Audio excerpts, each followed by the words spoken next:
time of week, maybe of a day, maybe multiple times a week. We haven't decided yet. I'd like to make this a more regular thing, but today we're going to be talking about Joe Biden's interview. We're actually going to watch it with Lester Holt. We're going to talk about some of the things that he said during that interview. We're going to live react to it. Joe Biden said that he doesn't need a teleprompter. He doesn't need notes. He can do everything on the fly, which evidently isn't true because he uses note cards all of the time, even for simple things, just like to remember which reporters he's pre-scripted supposed to call on. He reads parts of the teleprompter that he's not supposed to, obviously indicating that he's using one. Like, for example, reading out the word pause when he's supposed to take a pause. So definitely uses teleprompters and definitely does a poor job of it at that. So that was a blatant lie. That was, of course, during a conversation about their mental acuity, or his mental acuity, rather. Another interesting thing is that Obama is now apparently distancing himself from the Joe Biden campaign. He is now questioning Joe Biden's viability, if he's going to actually be able to win this election. So that's very interesting. It seems like, I mean, if Obama's calling it cooked, it seems like it's probably cooked. So, yeah, I'm super interested to see what people like Harry and Chris and others have to say about that particularly. So we're just going to start off by watching the Joe Biden-Lester Holt interview and reacting to it live. Fact-checking some of the things that he says while he says them in real time. Okay, so Joe Biden's interview with NBC's Lester Holt. Let's get it. Go to motionready.com to add this to your video, and that, and that. Has this shooting changed the trajectory of this race? That is very loud. What's up, Invictus? I don't know. And you don't know either. But have you taken a step back How's the audio and done sound, a little guys? soul searching on things that you may have said that could incite people who are not balanced? How do you talk about the threat? Oh, this is the Young Turks thing. No, we don't want to watch this. Oh, did you guys see what happened to Shank at the RNC, by the way? Let's see. Watch this. This is so funny.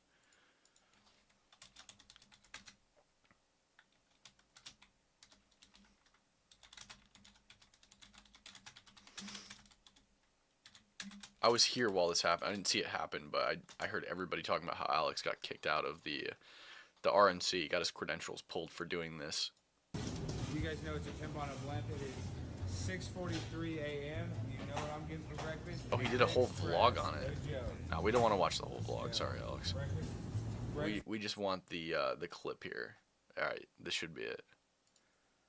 You guys know it's a pimp on a blimp. Ah, this is it too. 6:43 a.m. You know what I'm getting for breakfast? Panda Express. No joke. All right, we just call here.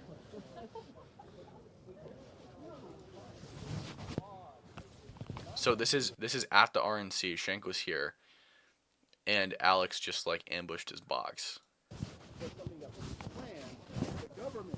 Shank is transgender. Shank is transgender.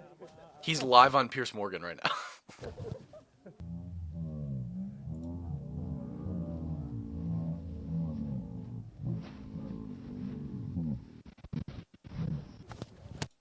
As in not negligence, but something that was No, planned I don't know. by I'm the not. government. No, I'm not. I don't know.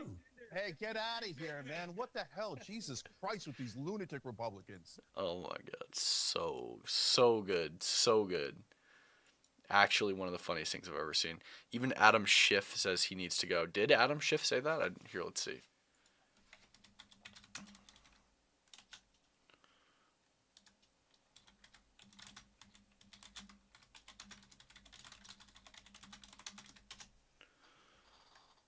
Prominent Democrat Schiff calls for Biden to withdraw, but party aims to nominate before convention. California Representative Adam Schiff on Wednesday became the highest-profile Democrat to call for President Joe Biden to drop out of his re-election bid, even as the party pushed ahead with plans for a virtual vote to formally make Joe Biden its nominee in the first week of August.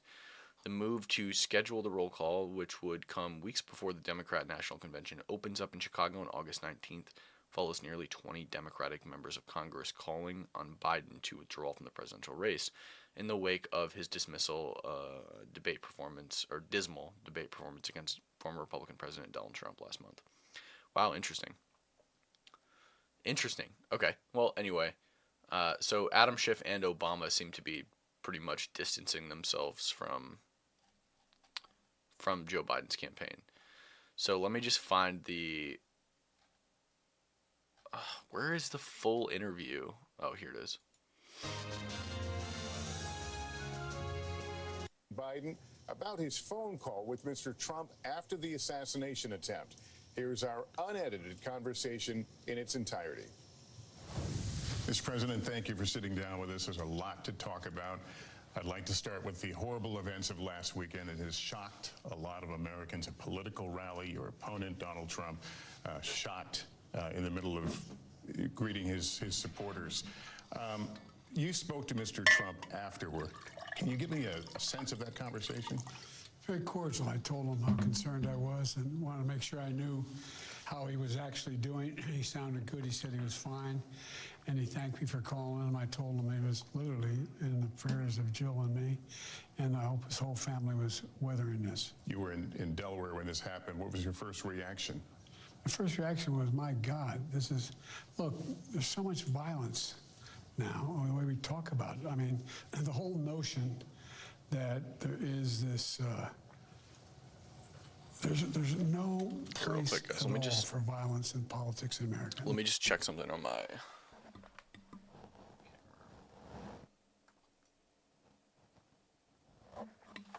Okay. All right, we're good. Okay, so he just said there's no place in America for violence in politics. There's no place for violence in politics in America, despite the fact that Joe Biden also said that he'd take Donald Trump behind the schoolhouse and beat him. Let's just check that real quick.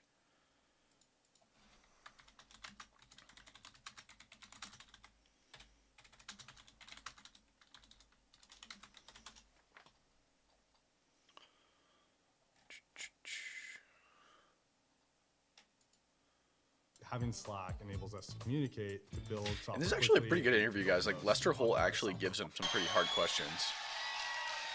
Now you probably heard we had a little debate last week. Can't say it was my best performance. This is 12 days ago. But ever since then, there's been a lot of speculation. What's Joe going to do? Is he going to stay Oh, in he the says, race? I'll beat Trump, not I'll beat Trump up. Where's the one where he's like, I'll beat the hell out of him right When a here? guy who ended up becoming our national leader said, I can grab a woman anywhere and she likes it, and then said, I didn't make a mistake, but they asked me, would I like to debate this gentleman?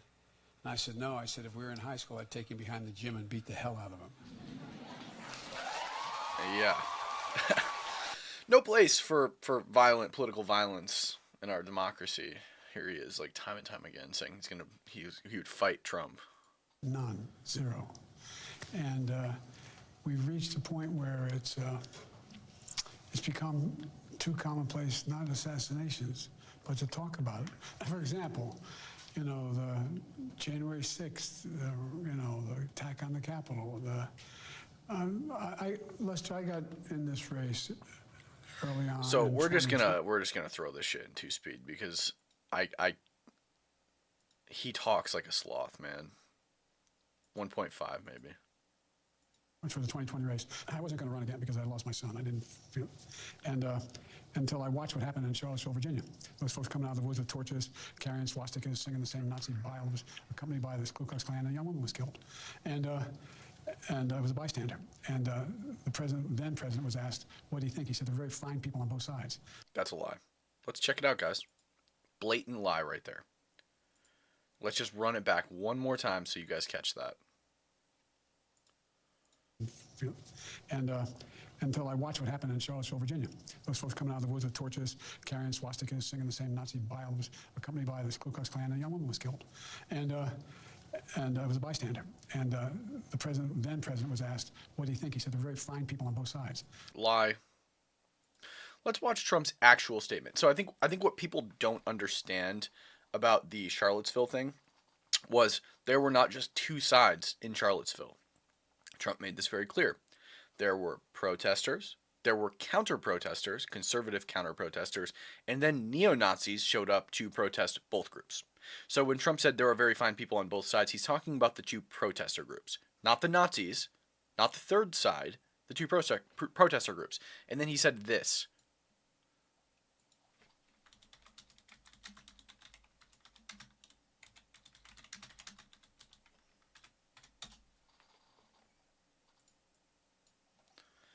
And then he said this. The American Let's Charlottesville, find it. Virginia. On the events that took place over the weekend in Charlottesville, Virginia, I would like to provide the nation with an update on the ongoing federal response to the horrific attack and violence that was witnessed by everyone. I just met with FBI. Let's skip ahead just a little bit. We condemn in the strongest possible terms this egregious display of hatred, bigotry, and violence. It has no place in America. And as I have said many times before, no matter the color of our skin, we all live under the same laws. We all salute the same great flag. And we are all made by the same Almighty God. We must love each other, show affection for each other, and unite together in condemnation of hatred, bigotry, and violence. We must rediscover the bonds of love and loyalty that bring us together as Americans. Racism is evil, and those who cause violence in its name are criminals and thugs, including the KKK, neo-Nazis, white supremacists, and other hate groups that are repugnant to Everything we hold dear as Americans. We are a nation founded on the truth that all of us are created equal. We are equal in the eyes of our Creator. We are equal under the law, and we are equal under our Constitution. Those who spread violence in the name of bigotry strike at the very core of America. 2 days ago, a young American woman, Heather Heyer, was tragically killed. Her death fills us with grief, and we send her family our thoughts, our prayers, and our love. We also mourn the 2 Virginia state troopers who died in service to their community, their commonwealth, and their country. Troopers. So yeah, the thing is, you know, everyone's saying that he said there are very fine people on both sides. He said that about the two protester groups, not about the neo-Nazis who showed up afterwards. Okay, he just went on a 2-minute speech about how racism is evil and those who do violence in its name are criminals and thugs. And you're gonna tell me that he condones the neo-Nazis? You're gonna tell me after he spent how long? I mean, how long is this whole thing is about the Charlottesville attack? It's 5 minutes long. This whole thing is about condemning the people who did the attack in Charlottesville, talking about how there's a federal investigation into it, talking about how Trump's taking care of it, and how he believes that racism is evil and it is repugnant to everything we hold dear as Americans. That's the best you've got, Joe Biden, is just lying. And watch, Joe Biden in this interview with Lester Holt is going to go on and on and on about how Trump is a liar, and he lied 28 times during the debate, but here Joe Biden is. What are we?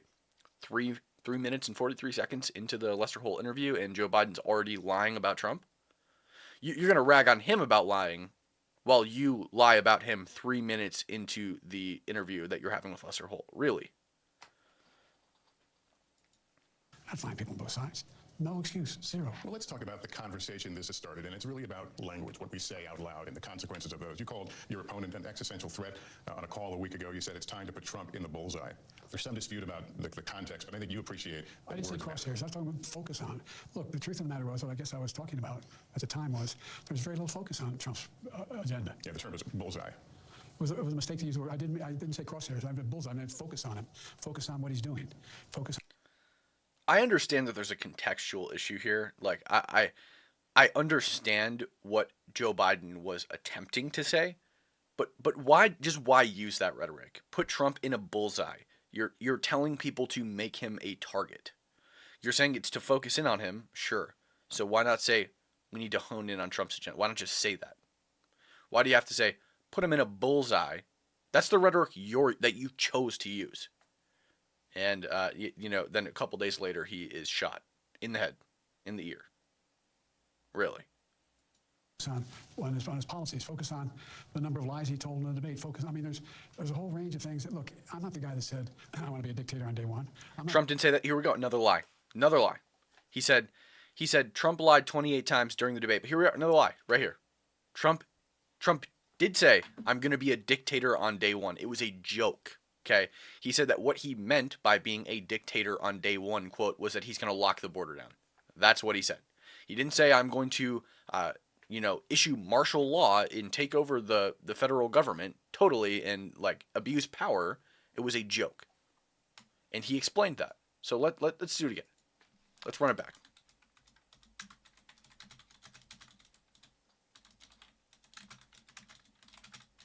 Another lie from Joe Biden, who apparently hates lying so much. He said, I won't be a dictator except for day one. Shut up, Obama. That's enough to make a difference in this election.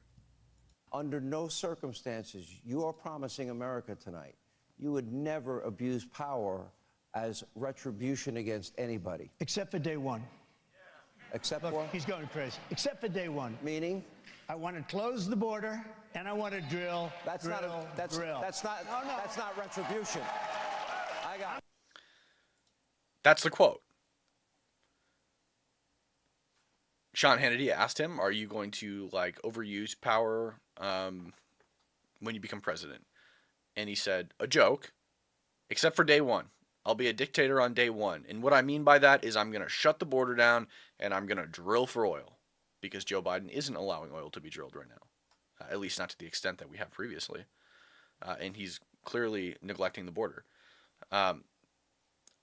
Total lie. And the Lincoln Project showed up to the RNC yesterday with these signs. Let me find them. These billboard trucks. Harry said, I gotta show you guys what Harry said too. It's so funny. All right, so they showed up with these trucks here. Dictator on day one. Out of context, so obvious. Harry says this. He took my video that I took at the RNC. Here we go. There's my beautiful name right there. Love this. The Lincoln Project has sent dozens of billboard trucks to the RNC in Milwaukee to remind MAGA that Donald Trump has not only violated the 10 Commandments, but he's also unfit for office. This is awesome. Obviously, I responded, Harry, you're such a dork. This is actually the dorkiest tweet I've ever seen in my entire life. It seems like Harry is a boomer in a Gen Z skin suit, and he is trying to be relatable, and it sounds like a boomer wrote it. This sounds like a tweet that Joe Biden would have written 10 years ago when his brain was still not mush. Tough. Anyway, let's get back to the Lester Holt debate, or the Lester Holt interview. I'm the guy that refused to accept the outcome of the election. I'm not the guy who said they won't accept the outcome of this election automatically. You can't only love your country when you win. And so the focus was on what he's saying, and the idea. But have you taken a step back and done a little soul searching on things that you may have said that could incite people who are not balanced? Well, there we go. I'm telling you, Lester gives good questions in this interview. Very surprisingly, they really went after him here. How do you talk about the threat to democracy, which is real, when a president says things like he says? Do you just not say anything because it may incite somebody? Look, I'm not engaged in that rhetoric. Now, my opponent is engaged in that rhetoric. He talks about to be a bloodbath if he loses, talking about how he's going to forgive. Again, out of context quotes. Jesus. Actually, I guess suspend the sentences of all those who were arrested and sentenced to go to jail because of what happened in the Capitol. I'm not out there making fun of, remember the picture of Donald. The problem is there's no sentences. He's not commuting the sentences. There's no sentences. You guys have been holding people in federal prison in solitary confinement 23 hours a day with no sentences for years, since 2021. Trump, when Nancy Pelosi... Even Elizabeth Warren has come out and spoken against this because it's cruel and unusual punishment. It's so illegal. It's a violation of their constitutional rights. Tip of the hammer, joking about it. This doesn't sound like you're turning down the heat, though. You're talking about no. Look, when I'm turning down, we have to stop. the whole notion that there are certain things that are contrary to our. If you're in chat, let me that we're know. for. Let's get some noise down in the chat, guys. I've got my multi-stream pulled up. Again, we want to make these streams pretty regular, a couple times a week, at minimum once a week. Just, you know, keeping you guys up to date with what's going on, giving some commentary. The idea of saying that I didn't win the election, when every court in the land, I don't know, 20 appeals, said, including this conservative Supreme Court, said we won. The idea of having a loyalty pledge from all the folks who are in the Republican MAGA, not all Republicans, but the MAGA Republicans, saying that no, we lost the election, inflaming the people and say, I mean. So what can you and what will you do, at least things you can control, to lower down the temperature, the rhetoric out there? Continue to talk about the things that matter to the American public. It matters whether or not you accept the outcome of elections. It matters whether or not you, for example, talk about how you're going to deal with the border instead of talking about people as being vermin. And I mean, those things matter. That's the kind of language that is inflammatory. Mr. President, you've been in politics a very long time, so let's speak frankly. We're all adults here. Has this shooting changed the trajectory of this race? I don't know, and you don't know either. I don't know, but is it something you've given thought to? No, I've thought less about the trajectory of the case than two things. One, what his health is, that was secure, number one. And number two, what happens from here on in terms of the kind of coverage that the president and vice president and former president and new vice president get in terms of, look, I've never seen a circumstance where you ride through certain rural areas of the country and people have signs there, big Trump signs with middle signs saying F Biden, and a little kid standing there putting up his middle finger. I mean, that's the kind of stuff that is just inflammatory and a kind of viciousness. It's a very different thing than to say, look, I really disagree with Trump's, the way he takes care of taxes, the way he wants a $5 trillion tax cut for people who are making a lot of money next time around. Doesn't focus on working class people. But those are policy issues, and our history is a country that can thoroughly hash out those issues. And if you notice, what do I talk about with him? The policy issues where he's No, you're like berating him about golf. Dividing the country. The policy issues are related to democracy. Another question, if I can, about Saturday. Of course, the former president was going to. His debate was the least substantive thing I've ever seen in my entire life. Harry and Chris were out here talking about how he won on the substance, but there wasn't any substance. One of his supporters died. A couple more people were seriously injured. Was this a massive security failure? I have had 2 meetings in the Situation Room with all the intelligence communities, the FBI, Secret Service, et cetera, and I've asked for a totally independent analysis, and we'll see what happens when that comes back. Do you have confidence in the Secret Service? Do you feel safe? I feel safe with the Secret Service, but look, and you saw, what we did see was the Secret Service who responded risked their lives in responding. They're ready to give their lives to the president. The question is, should they have anticipated what happened? Or should they have done what they needed to do to prevent this from happening? That's a question, that's an open question. Is it acceptable that you have still not heard, at least publicly, from the Secret Service directly? Oh, I've heard from them. Yeah, not public. See, again, this is like really speaks to his mental acuity here. He doesn't pick up on the fine details. Publicly, he asked, have you heard publicly from him? And he's like, oh, I've heard from him, in the Situation Room. From her publicly? Publicly, I've sat down in a Situation Room downstairs. The Secret Service, the FBI, the National Security. Why not address what Biden just said instead of talking about the debate? What do you mean? They were talking about the debate. Agencies, the Homeland Security, all the major elements. And there's 2 pieces of this, too. And it's not an excuse, it's just an explanation. There's a major piece of this relates to domestic, local law enforcement. They play a large role. And so it's a different I'm not saying they weren't competent either. I'm just saying it's a complicated process. And what has changed, by the way, Lester, is, you know me, I like to meet people. I like to walk out, shake hands, move, look at people in the eye, see what they're thinking. It's really curtailed that ability on my part and everybody's part. And so, because there's a heightened notion that when you say there's nothing wrong with going to the Capitol, breaking in, threatening people, a couple cops dying, putting up a noose, a gallows for the former vice president, and then you say you're going to forgive people for that, you're going to pardon them, that was just a normal response.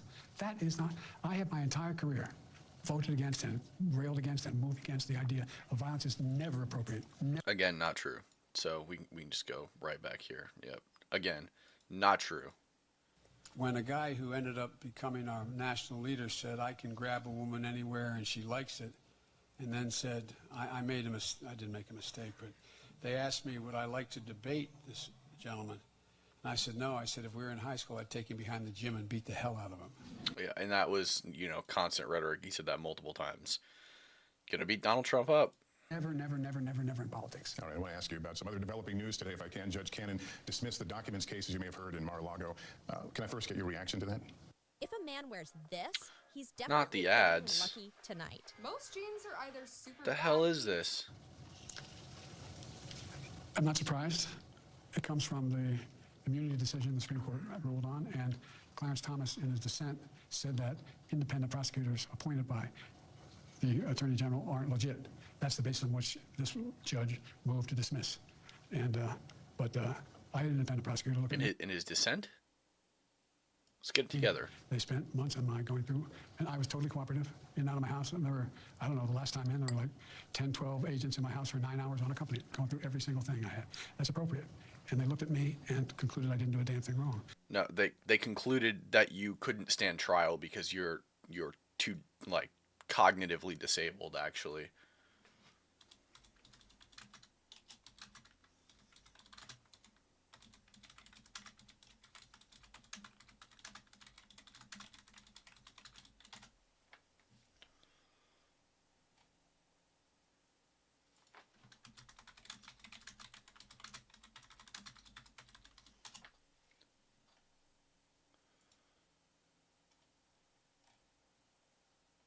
Robert Hur interviewed Joe Biden and determined that he would be viewed by a jury as an old man with poor memory and thus wouldn't be convicted, and so there was no point in taking the case.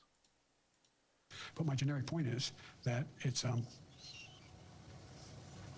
well, the basis upon which the case was thrown out, I find specious because I don't agree with Clarence Thomas' dissent and or the Supreme Court decision on immunity. In light of this decision, the delay in the Georgia case, the Supreme Court decision on immunity, which you referenced, the former president has seen a series of legal wins recently. You have actively campaigned on his legal woes. Can you do anything like that anymore? Well, sure. I can talk about what I think is appropriate. What I think is appropriate. I think the Supreme Court made a terrible decision. I think the justice he appointed Not what he have, in asked. fact, been the most conservative. And I would argue, if you survey constitutional scholarship, they seem out of touch with what the founders intended. Before this violent turn of events over the weekend, the talk, as you know, was about you and your future, if you should stay in the race. Your allies, James Clyburn, Nancy Pelosi, have kind of put it out there that they're waiting for your decision, giving you time to make your decision. What I hear from you is that you made your decision. Are you still comfortable in that decision? Has anything changed in the last several days? No. What do you make of people like Nancy Pelosi, though, who seem to be of the opinion that there is a window for you to make this choice? What aren't they getting? Look, we knew this was going to be a close race from the moment he announced. The idea that we are in a situation where, if you look at all the polling data shows a lot of different things, but there's no wide gap between us. It's essentially a toss-up race. And I think one of the arguments that can make A toss-up race? presidency of any president in modern history, maybe since Franklin Roosevelt, passed more major legislation no one thought could get done. We're able to put together consensus. We're able to unite NATO. We're able to deal in foreign policy. You heard it here first, guys. Joe Biden united NATO. He put it together. He actually, created NATO himself. He united. What the hell do you mean by you united NATO? NATO was always united. It's a mutual defense pact. That's the point of it. Is it unites nations who are members. Why don't you just decide to rest on those laurels? And the answer is because the job's not finished. Do you feel like you've weathered the storm on this issue of whether you should be on the ticket or not? Look, 14 million people voted for me to be the nominee in the Democratic Party. Okay? So we're not going to answer the question. In your last TV interview, you were asked if you had watched the debate. Your answer was, I don't think so, no. Have you since seen it? I've seen pieces of it. I've not watched the whole debate. And the reason I ask, because I guess the question is, are you all on the same page? Are you seeing what they saw, which was moments of, frankly, that you appeared to be confused? Lester, look, why don't you guys ever talk about the 28 lies he told? Where are you on this? Why don't we talk about the 10 lies you've told in this interview alone? Why didn't the press ever talk about that? 28 times it's confirmed he lied. Let's see. Joe Biden claimed that he was endorsed by the Border Patrol. The Border Patrol Union tweeted live that they have never and will never, endorse Joe Biden. He claimed that his son died in Iraq, which he didn't.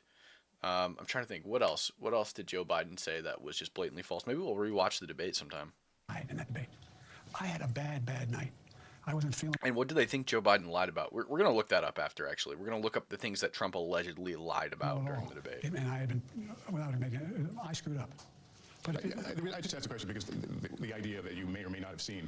Because it seems to be that half of the time where they're like, oh, Trump told 10,000 lies during his press. It's like, he'll be like, yeah, I was there last Wednesday. And they're like, well, actually, he was there last Thursday, not last Wednesday. So he's a liar.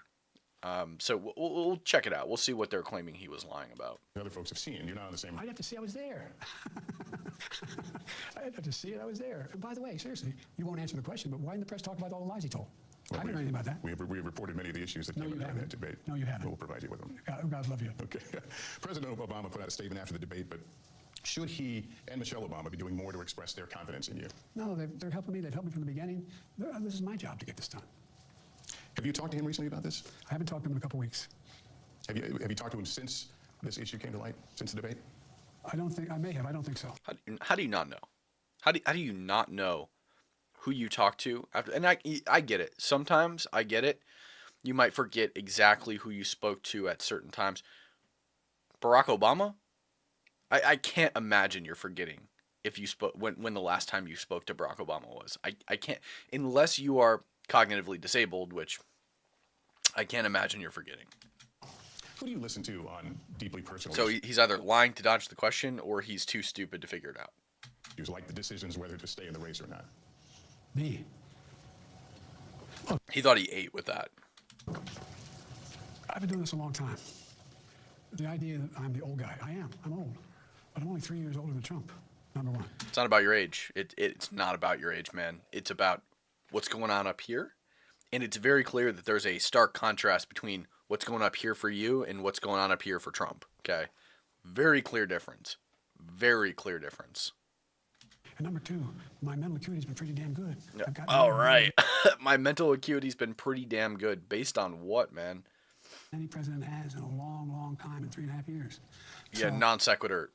You can have pretty terrible mental acuity, and your cabinet can still get a lot done. That doesn't speak to anything about your cognitive abilities, buddy.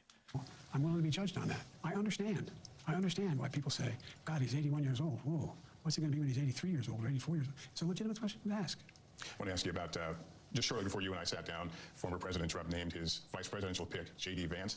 What does that tell you, his qualities, what does that tell you about former President Trump's values in terms of who he will surround himself with in the next administration should he win?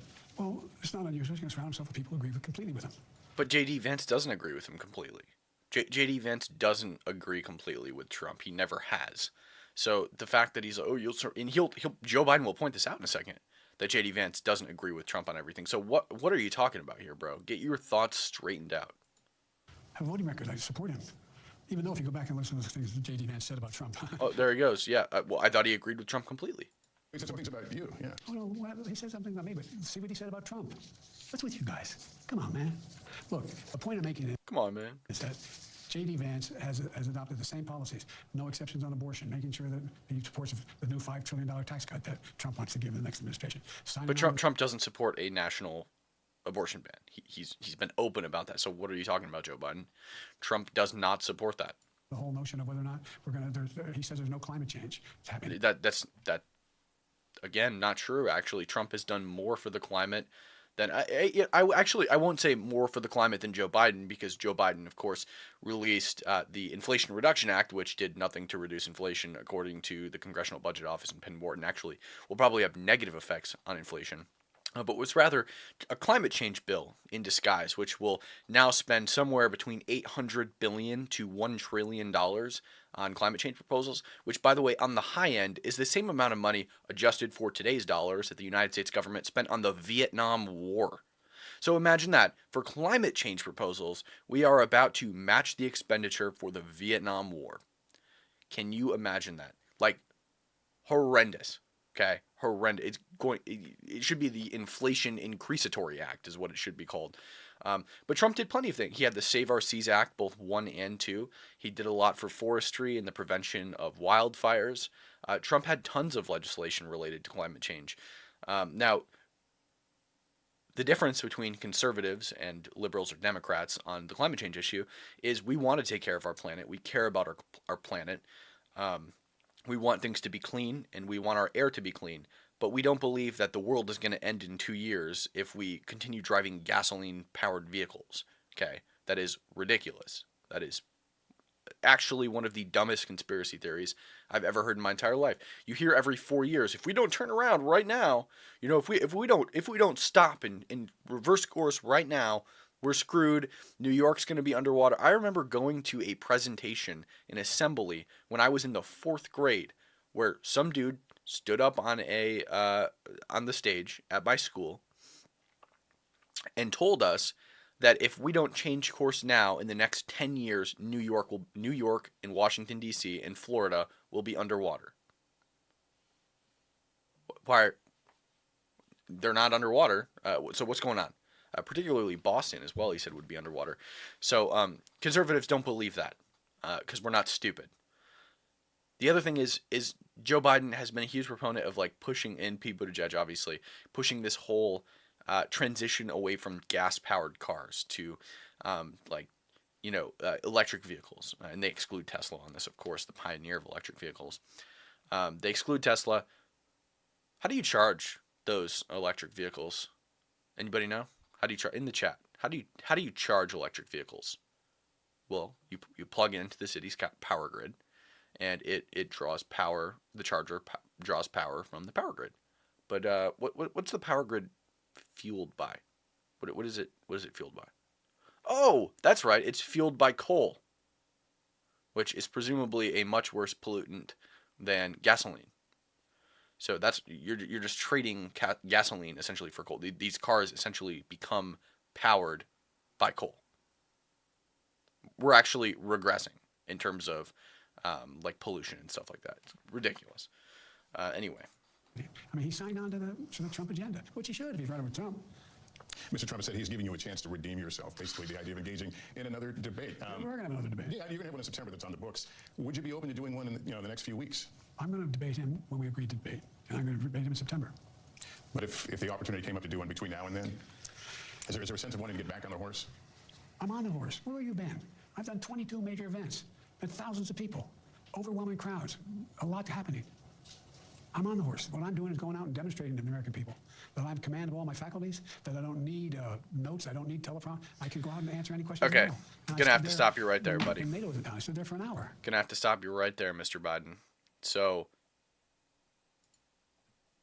doesn't need notes, doesn't need a teleprompter. So, let's see.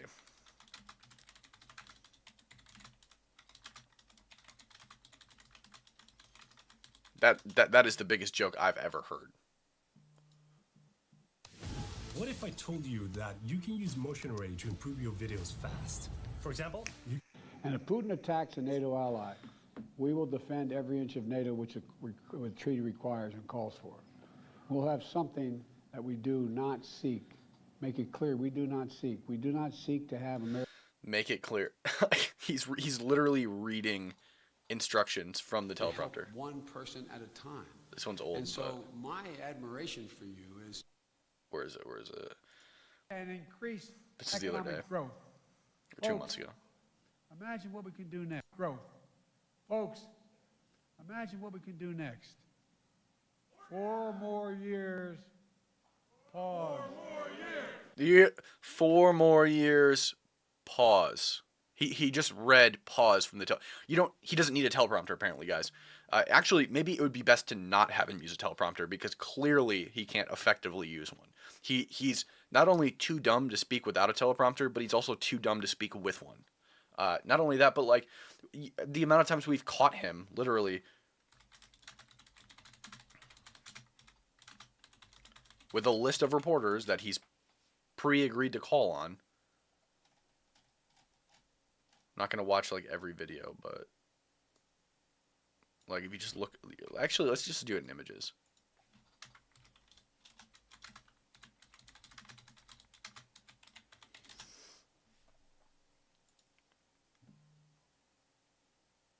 Yup, here we are. Like, you don't need note cards, bro? You use a note card every time you do a press conference. And I don't blame him. Like, I use note cards too. You should use note cards. It's stressful. There's a lot of people. You don't want to lose your train of thought. You don't want to get off topic and forget what you're going to say. Use note cards. They're good. Teleprompters are good. It doesn't mean using a teleprompter and using a note card, it doesn't make you stupid. It doesn't make you bad at what you're doing. It makes you organized. I use a teleprompter. I'm looking at one right now. I'm not reading off of the teleprompter for this live stream.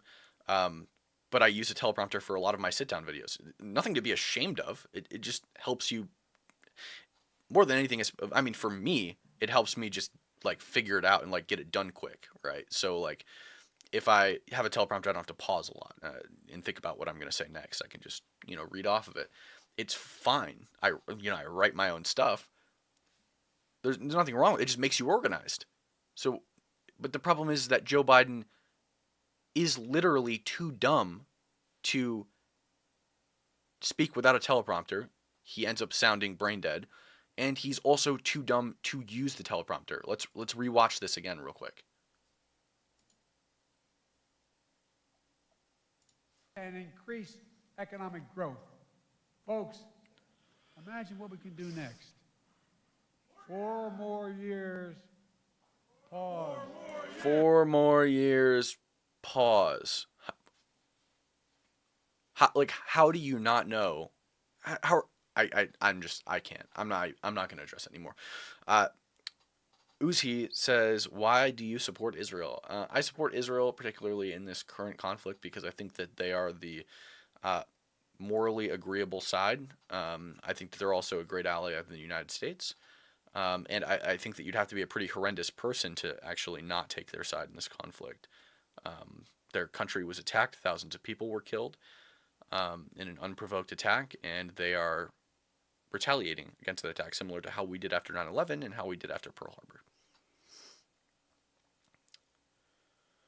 Did you use a teleprompter when you coughed up on your words on Fox News? No, I did not use a teleprompter when I coughed on my words on Fox News, actually. I had a panic attack. It was a very turbulent time in my life. I got really stressed out. Hadn't been on the news in a long time. So, yeah, I mean, shit happens, man. So, yeah. But again, with me, I've had one gaffe. I've had one time where I had a panic attack on the news. And I'm also not, I've even been in Congress for the past 30 years. I wasn't elected the youngest member of Congress, and I didn't sit there long enough to be the oldest member. Joe Biden did. He has a career full of public speaking. I do as well, but not as much as him. I'm not as experienced as him. I'm obviously a young guy. So, yeah, I think it's two very different situations. Anyway, let's get back to the interview. And answer questions. If you were to continue to run and What's up, be Hebrew? officially nominated, what happens if you have another episode like we saw during the debate? What happens if another? Yeah, what happens if you have another performance on that? We're having one right now. On that level. I don't plan on having another performance on that level. All right. Mr. President. Just had one. It's always good to talk to you. Good to see you. Thank you for making some time for us. Sometimes come and talk to me about what we should be talking about. All right. Okay, the issues. Always happy to talk. Hi, Mark Barden at Sandy Hook Promise here. When the gunman... All right. So now let's talk about this Obama thing. So Obama viability. So Barack Obama is apparently now having concerns about Joe Biden's viability, which is not looking good for Joe Biden when his biggest supporter and ally in the political community here is having concerns about his viability. So from Reuters, former President Barack Obama has told his allies in recent days that Joe Biden's path to victory has greatly diminished, and he thinks the U.S. president needs to seriously consider the viability of his candidacy. The Washington Post reported on Thursday, citing multiple people briefed on Obama's thinking. So yeah, Obama is having concerns about Joe Biden's viability and if he is the right candidate to represent the Democratic Party. Or the Democrat Party, which is not good for Joe Biden. So I wonder who. I mean, I think this pretty much seals the deal for Joe Biden. He's going to probably drop out here pretty soon. So I'm very interested to see who the DNC will run as their candidate. The DNC is coming up August 19th. I have a wedding directly following the DNC and actually during part of it. So I will. I'm going to try to go. I just need to find connections to get inside and stuff like that. He had concerns in 2020 as well. It is well known that Biden and Obama hate each other. What do you have? Hebrew, can you drop a link about something about Obama and Biden hating each other? I'd love to see that. Are you Christian? I'm not Christian. I am not religious at all. I'd like to be Christian. I'll probably raise I'll probably raise my children Christian because I think that it creates good people. My girlfriend is Christian, but I'm not. So I would probably raise my kids Christian. I just can't get there myself. I'm working on it, but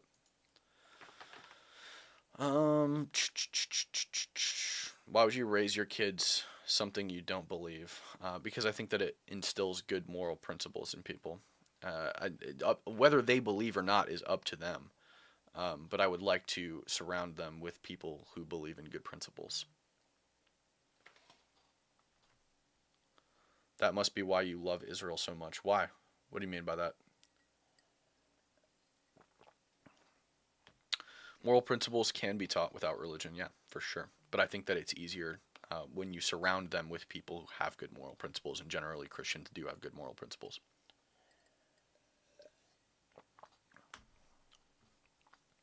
So it's not just about the teachings. It's also about the people that they will be around, right?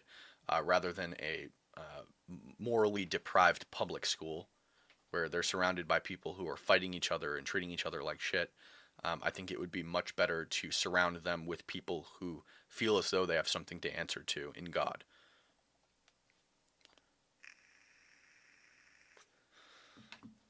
Yeah, I mean, sure, there are lots of bad Christians and there are lots of bad atheists, or there are lots of good atheists. But in general, I think the per capita rate of people who are religious that are good people is higher than and I don't have any data to back that, but it would be my general intuition that people who feel like they have a creator to answer to are probably better people, better behaved people, and more principled people than people who do not. Nick Fuentes will not be president in 2036. I promise you. You'll never be on his level. Submit to Rome and stop shilling for Israel. Okay. All right. So let's see. What are we going to watch next? You know, actually, since you guys are talking about Israel, we can just, let's do this. Let's just,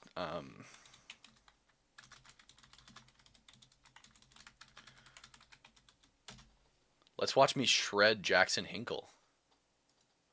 Okay, so that's the Jabalia refugee camp. Do you want...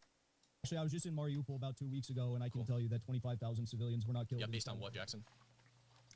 Based on the facts that definitely didn't happen. I mean, there's... Oh, yeah, based on... Trust me, bro. So I'm Cam Higby. I am a political commentator and journalist. People that have moral motivation from external source are somehow going to be better than guided by those with intrinsic values. What do you mean by intrinsic values? Let's mention the genocide of innocent children in Gaza. Yeah, there is no genocide of innocent children in Gaza. So there's no genocide. And that's what Jackson and I debate here. So we can go ahead and watch this. It'd be great. And today, Jackson and I are going to debate on whether or not Israel's committing a genocide. My position is obviously that Israel's not committing a genocide. And I think that Jackson's, based on his previous posts and comments, is that they are committing a genocide. So hopefully we'll get to the bottom of that. Can't hear you. You're totally muted. All right, now we're good. Yep. I'm Jackson, political commentator. You want to start with your opening statement? Sure.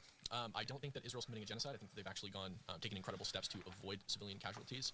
I think Jackson Hinkle is a Russian plant. Yeah, well, I mean, I agree with you there. The idea that they're committing a genocide is ridiculous. At this point, if you stop the war right now, the birth... Yo, Uzi, why don't Discord is linked on Twitch, so you're talking through Twitch. Why don't you join Discord? Join my Discord, and if you wanna debate me, I'll debate you right now.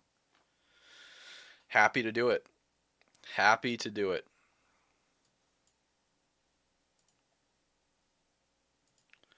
Hop in Discord, man. It's linked right below my Twitch. You think the debate with Jackson isn't good enough? Pfft. Happy to do it, man. Load up your Discord. Let's run it. It is fun stuff, that is for sure. Join the Discord right here and hop right in VC1. Let's go.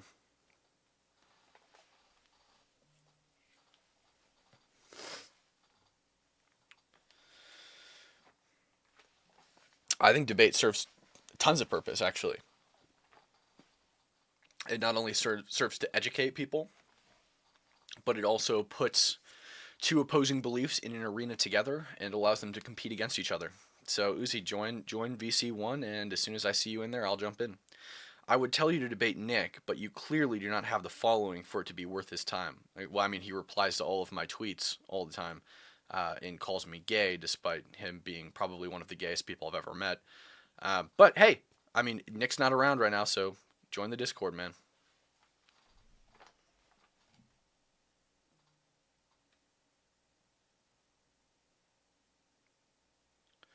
Debates absolutely educate people when you do them properly.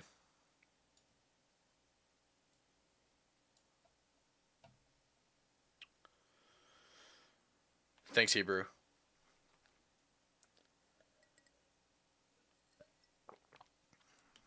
Hebrew, I didn't know there was a live chat on the Twitter. I didn't realize that.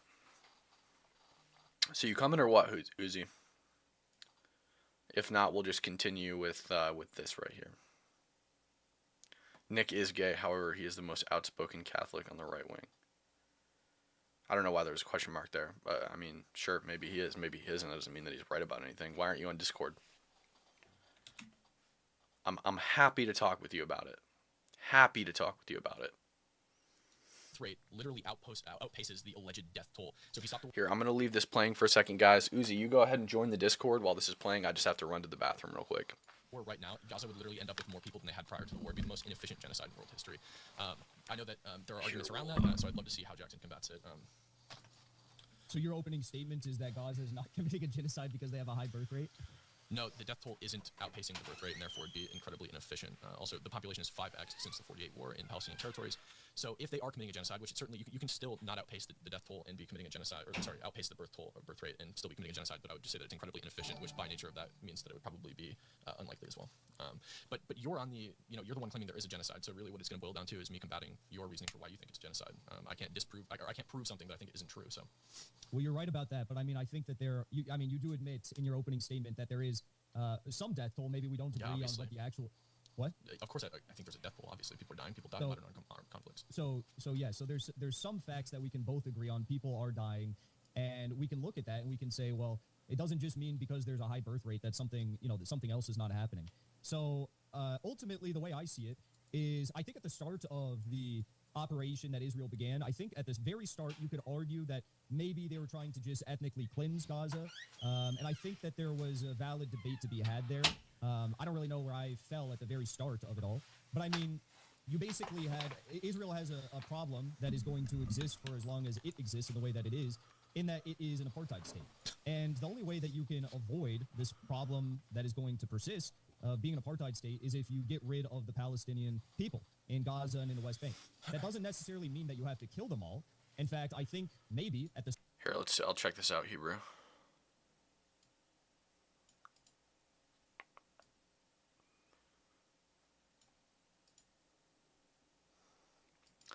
If Uzi doesn't want to argue about Israel, I'm willing to do it. Okay, come on Discord. It should be just linked right below my Twitch stream.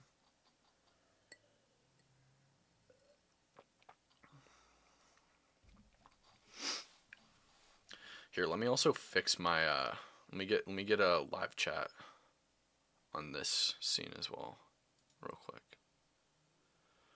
Screen capture.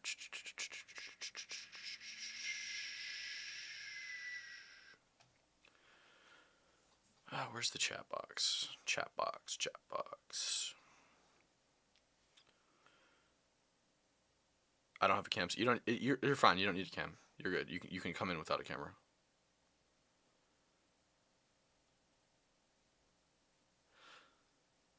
What the where is the chat box option?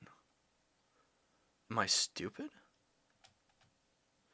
Media file, event list, stream label, screen alert box.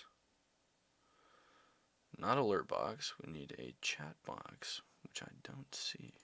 Oh, it's in the widgets, that's why. Chat box. Perfect.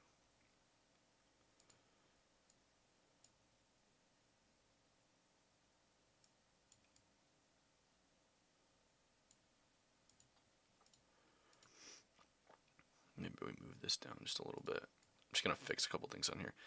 So I'm guessing resolved, Israel's committing a genocide. You want to take the opposition. Yeah. So I would take the position that Israel is not committing a genocide. So I also have an ultra wide monitor here, so I just have to crop the left side a little bit here. Okay, sure. All right. Is that you? Is that you in the Discord right now?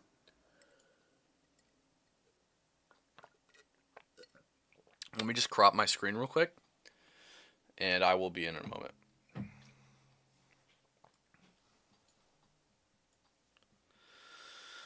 Oh, man.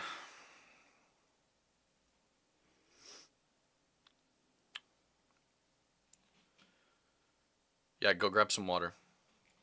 Go grab some water, and I'll just join in a sec. If anyone else joins, I'll mute it as well. So we are about to debate if Israel's committing a genocide with Goth Gash, who is in the chat.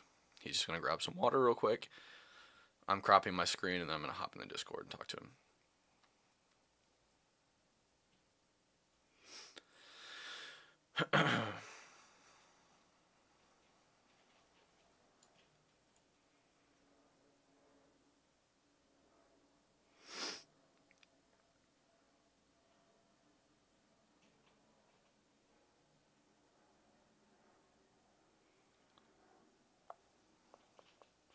Alright, almost done. Sorry, this is just like painfully slow on Streamlabs. Alright, that should be good. Alright, let me just crop that properly. And here, I'll minimize the Jackson debate as well.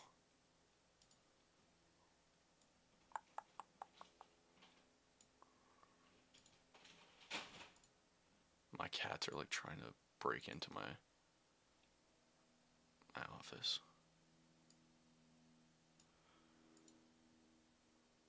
Alright, can you hear me? I can't hear you. So 1 second, let me just go into my Discord settings. Voice and video, microphone, roadcaster, output, that's why. Okay, say something. Hello? Alright, I can hear you. Can you make your mic like just a tad louder? I think. Can move it closer. Is that better? Yeah, that's a lot better. Okay, I'm also a serial mumbler, just to let you know, so it's like a bad habit of mine. No, it's all good, man. So if you don't hear me or I say something that's mumbly, just holler at me. Yeah, I'll let you know. Alright, man, so your position is that Israel is committing genocide? Yeah. I think that it's... I think that like a lot of their actions, not just in the current iteration, but just in the past as well, I think would lend to that. Okay. Lend to that conclusion. So this is Goth Gash, by the way, guys. He was just in the chat on Twitch, and now he's come over to Discord to have a conversation. So my position is going to be that Israel is not committing a genocide. I think that it's an obvious defensive war in retaliation to an attack that happened unprovoked on their land, and I think that it is essentially no different than our response to 9/11 or the Pearl Harbor. I think it's totally justified. I think that it would actually be abhorrent if Israel didn't respond to Hamas over their attack, and I think that they're carrying it out with incredible care with respect to civilian casualties. I think that, I think that a lot of the burden for civilian casualties actually falls on Hamas rather than the Israeli government because they use their people as human shields. Okay. I think that a lot of what you said I agree with, right? So I think that Israel having a counter offensive, in that circumstance, I think is fine. I don't have an opposition to that necessarily. I think that the question that comes up for me is at what point is it past a retaliatory operation and moving into something that's a little more extensive, and then even past that getting into like genocide territory. Yeah, so what would you, to you, what is a genocide? So like at what point would you start considering something to be a genocide? I think that like there's obviously like the UN has their own definitions, right? And they have like different elements that they would, they would point to. I think that the primary thing when I think of what I would consider genocide is going to come down to two things, and it's going to be extermination, and it's also going to be destruction of culture, like of a culture of a people. Okay. Right. So hold like, on example, to that real quick. Just hold on to your thought real quick. I'm just gonna grab a notebook so I can remember what you're saying and respond adequately and not misrepresent you or anything like that. Sure. No problem. I'll be right back.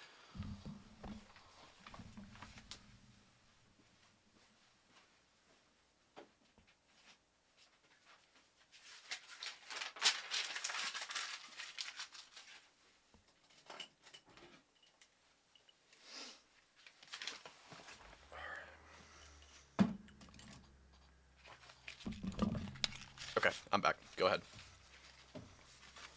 I have ADHD brain. You're good. You said genocide is it's going to be like extermination and also destruction of culture.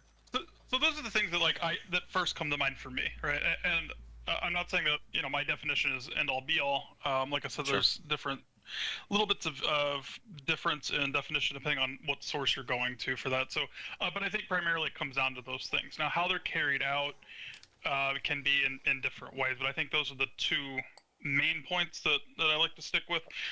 So, in the first, I think that is this comparable to other ethnic cleansing, and I think that we can easily say no, it's not the same as what happened during the Holocaust, for example. It's not the same as what happened basically what's happening in Sudan again. It's not similar to all those things, right? But there are elements that are, and I think that when you are looking at a population like Gaza, which has a very, very young population and has had lots and lots of death, I think you are getting to that point where it is systemic or systematic, that's what's being done because of the onslaughts of war. And I think that it's one of the things that I think a lot of people get bogged down on is that if it's not a calculated effort in terms of like a mechanized destruction like the Holocaust, right? People, I think, want to say, well, it's not that bad, it's not to that extent, and and of course when you start comparing genocides, you're getting into a different territory.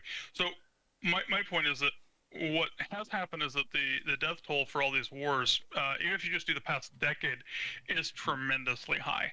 Now, this is aside from a cause and effect. So do you mean like global conflicts as a whole, or do you mean specifically in the Levant, like with Israel?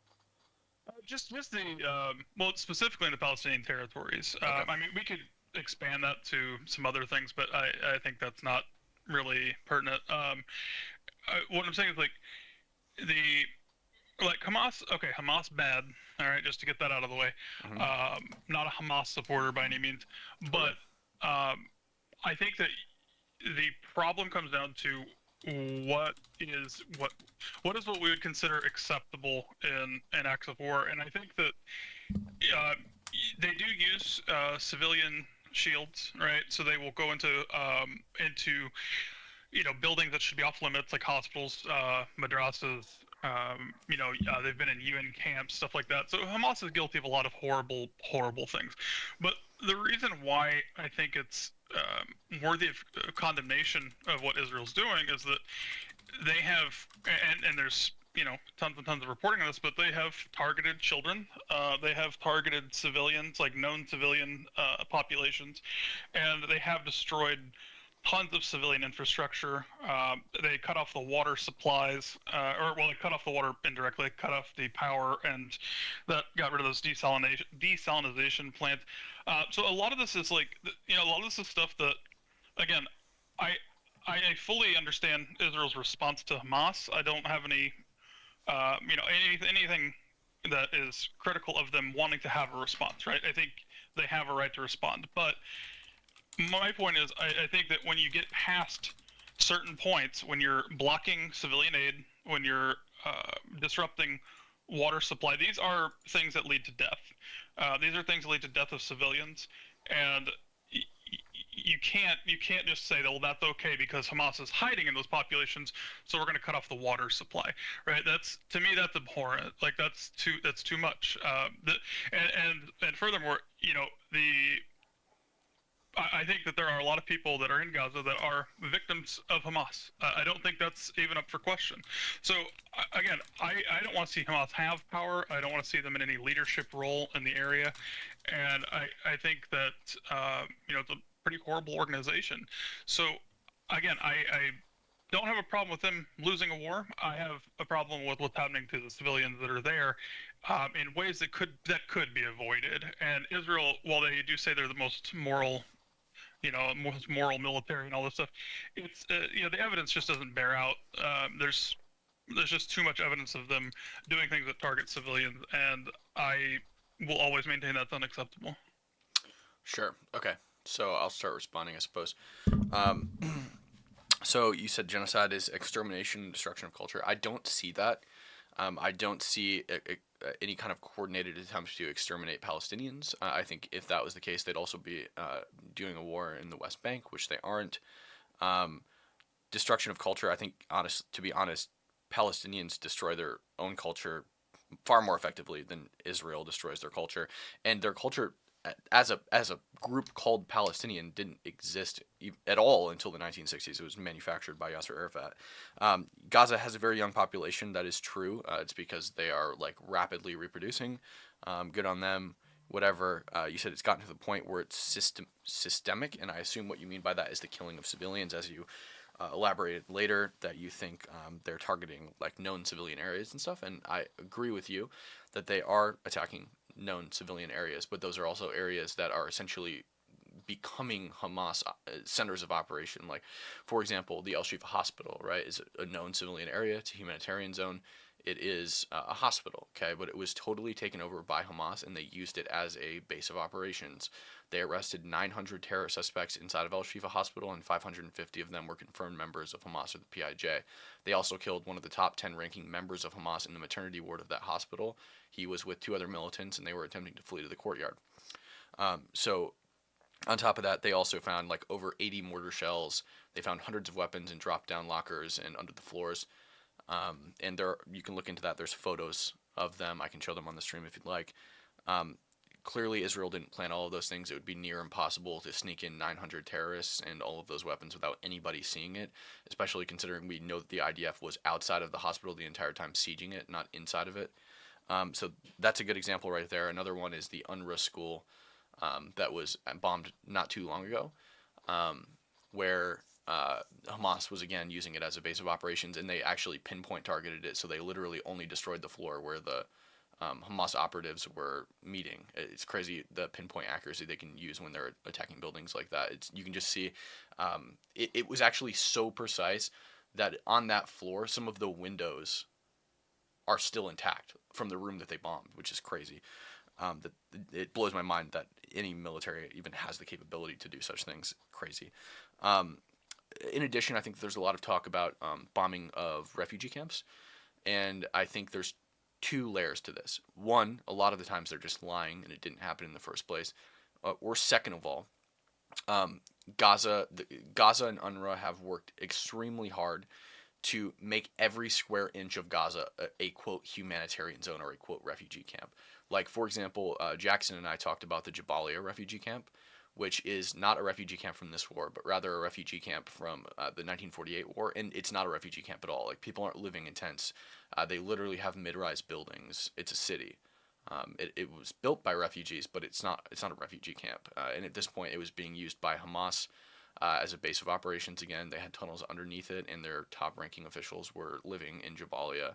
And so they bombed a very particular part of Jabalia. I think 120 people were killed, but they also issued an evacuation order before they did it. So they tell these people with days in advance that they're going to bomb certain areas so that they can leave. And the people who choose not to leave, I mean, you can't do anything more than that. If you have a legitimate military target in a place, the best thing you can do is tell civilians to get out of there.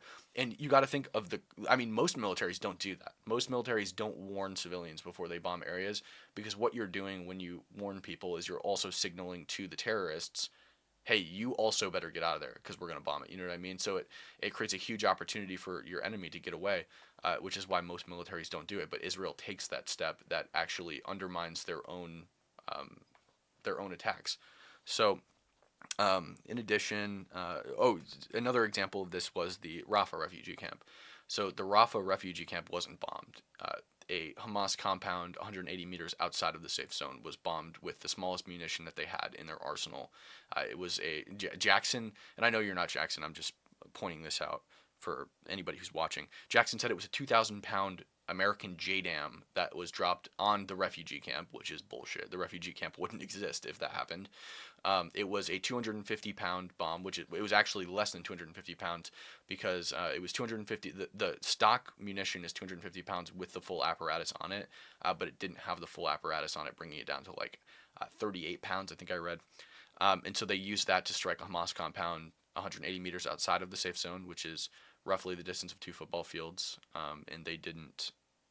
The fire wasn't started by Israel. There's absolutely no way that 250 pound that's reduced to 30 pounds dropped 250 or 180 meters away in the distance of 2 football fields, and a flaming shrapnel flew the entire way into the refugee camp without losing its fire and somehow caught a tent on fire. Total bullshit. A lot of experts believe that it was rather Hamas like firing RPGs at airplanes that caused the fire to start. So let's see, what else did you say? Boom, boom, boom, boom, boom. The death toll is tremendous. I don't necessarily agree with this. You talked about the war that's currently going on in previous conflicts in Gaza or the Middle East instigated by Israel, or I guess involving Israel. I think that it's actually super low compared to modern armed conflicts. So even if we look at the highest death toll estimate that is out there from the Gaza Health Ministry, I think it's 38,000 now, super low compared to other armed conflicts, especially when you take into account population density. Gaza is the most densely populated place on planet Earth. There are 2.1 million people living in there. Super small area, like insanely small. Maybe we can dive later after the debate, and I'll show my audience how small it is. But with such a dense population density, if they're using the same tactics and taking the same care as is like the standard for, I guess, wars, there should be like significantly more people killed. So the death toll in Vietnam, for example, was 970,000 with a much lower population density. In Afghanistan, with an incredibly lower population density, it was 70,000. Iraq was 946,000 to 1.2 million, and the Gulf War was 100,000. And some of these wars were shorter, and some of them were longer. But I think that compared to modern armed conflicts, there is a significantly lower death toll than there should be when you compare it to other armed conflicts. People die in armed conflicts. It's an unfortunate fact, but it is a fact. There hasn't been a modern armed conflict where civilians haven't been killed, unfortunately, as long as we've been fighting with guns. So there's that. And yeah, they cut off water and resources. That is true to some extent. They did cut off water and resources, but Israel is and always has been the largest importer of humanitarian resources into Gaza, and they still are, according to UNRWA. I can pull that up if you guys want to see it. Israel is importing hundreds and hundreds of humanitarian aid trucks into Gaza right now, as opposed to before the war. They were putting in significantly less. The majority of them come through the Kurim Shalom crossing in southern Israel, as opposed to Rafah. They're not coming through the Egyptian border. There is some coming through the Egyptian border, but significantly less. So I think that if we were going to make the argument that Israel wants to genocide these people and systematically exterminate them, I think that it's sort of counterintuitive to that argument when you realize that they're also importing tons of water and fuel and food to the Gazans. Because why, if their goal was to exterminate people by cutting off food and water, why would they continue to provide food and water to those people? It doesn't make any sense. The reason people are starving in Gaza isn't because Israel isn't. And by the way, it's not their obligation. They're not obligated to provide them food and water. They're literally at war with what is essentially the proto state of Gaza. It's not their obligation to provide food and water to their enemies, civilians, but they're doing it anyway. So yeah, that's pretty much my response to what you had to say. Okay, I took some notes. Let me start back here. I may have misunderstood. Did you say that there was no Palestinian culture until the 60s or something like that? Was that what you said? The Palestinian national identity was manufactured by Yasser Arafat in the 1960s, yeah. So what basically the situation was during the mandatory period, Jews and Palestinians considered themselves Palestinian. But the unique Palestinian national identity as we know it today wasn't created until the 1960s. Yasser Arafat pushed it and admitted that it was a way to just undermine the Israeli state because that name Palestine is so old. I don't know if you know the history, but it comes from the Romans. It's a Roman word adapted from a Greek word that was meant to describe Greeks who lived in the Levant between Tel Aviv and Gaza, the Philistines. So there's the Philistines. That's a Hebrew word for describing Greek people. Then years and years and years and years later, when the Romans conquered the Levant, they burned Jerusalem and kicked the Jews out when they revolted in the Bar Kokhba revolt. They renamed the region Syria-Palestina to sort of wipe out the Jewish identity in the region because they were so mad, Hadrian specifically. And that name kind of just stuck. Again, named after the Greeks, Palestina kind of just stuck. And it was an undefined region in pretty much every empire that conquered afterwards. And the name stuck. So the idea was that if you can cling on to that name, which never described Arab people, it was always meant to describe Greek people. If you can cling on to that name, then it will seem like you have legitimacy in the region. And so the Jews obviously ditched the name Palestine, and they went with Israel because it more identified with their roots in the region. And the Palestinians, specifically like the PLO, manufactured this Palestinian national identity, despite the fact of the lack of a Palestinian state ever existing. Okay, so here, this is going to sound like I'm parsing things out in a way to try and you're good. Try and be argumentative. But what I'm getting at is that I can concede the branding and things of that nature. Like that's fine. Sure. And aside from anything that the PLO did, Arafat did, it doesn't really matter for what I was getting at, and that is Sure. that there's still a culture of those people pre-1960, right? So it's not the about the name, yeah. So like you're talking about just of the Arabs who lived in the region. Right. So I'm okay, not, perfect. I'm not trying to be combative, but I got you. I think that's a little bit of a cop out because like the people there definitely had a culture, right? As long as people were there was some type of culture. So my point is that just the founding of Israel and going forward has, clearly it's disrupted the culture there, right? Like that's clearly changed the culture. And I think that when you take things in totality, you are seeing those people losing some of that culture, right? They're losing land, they're losing community.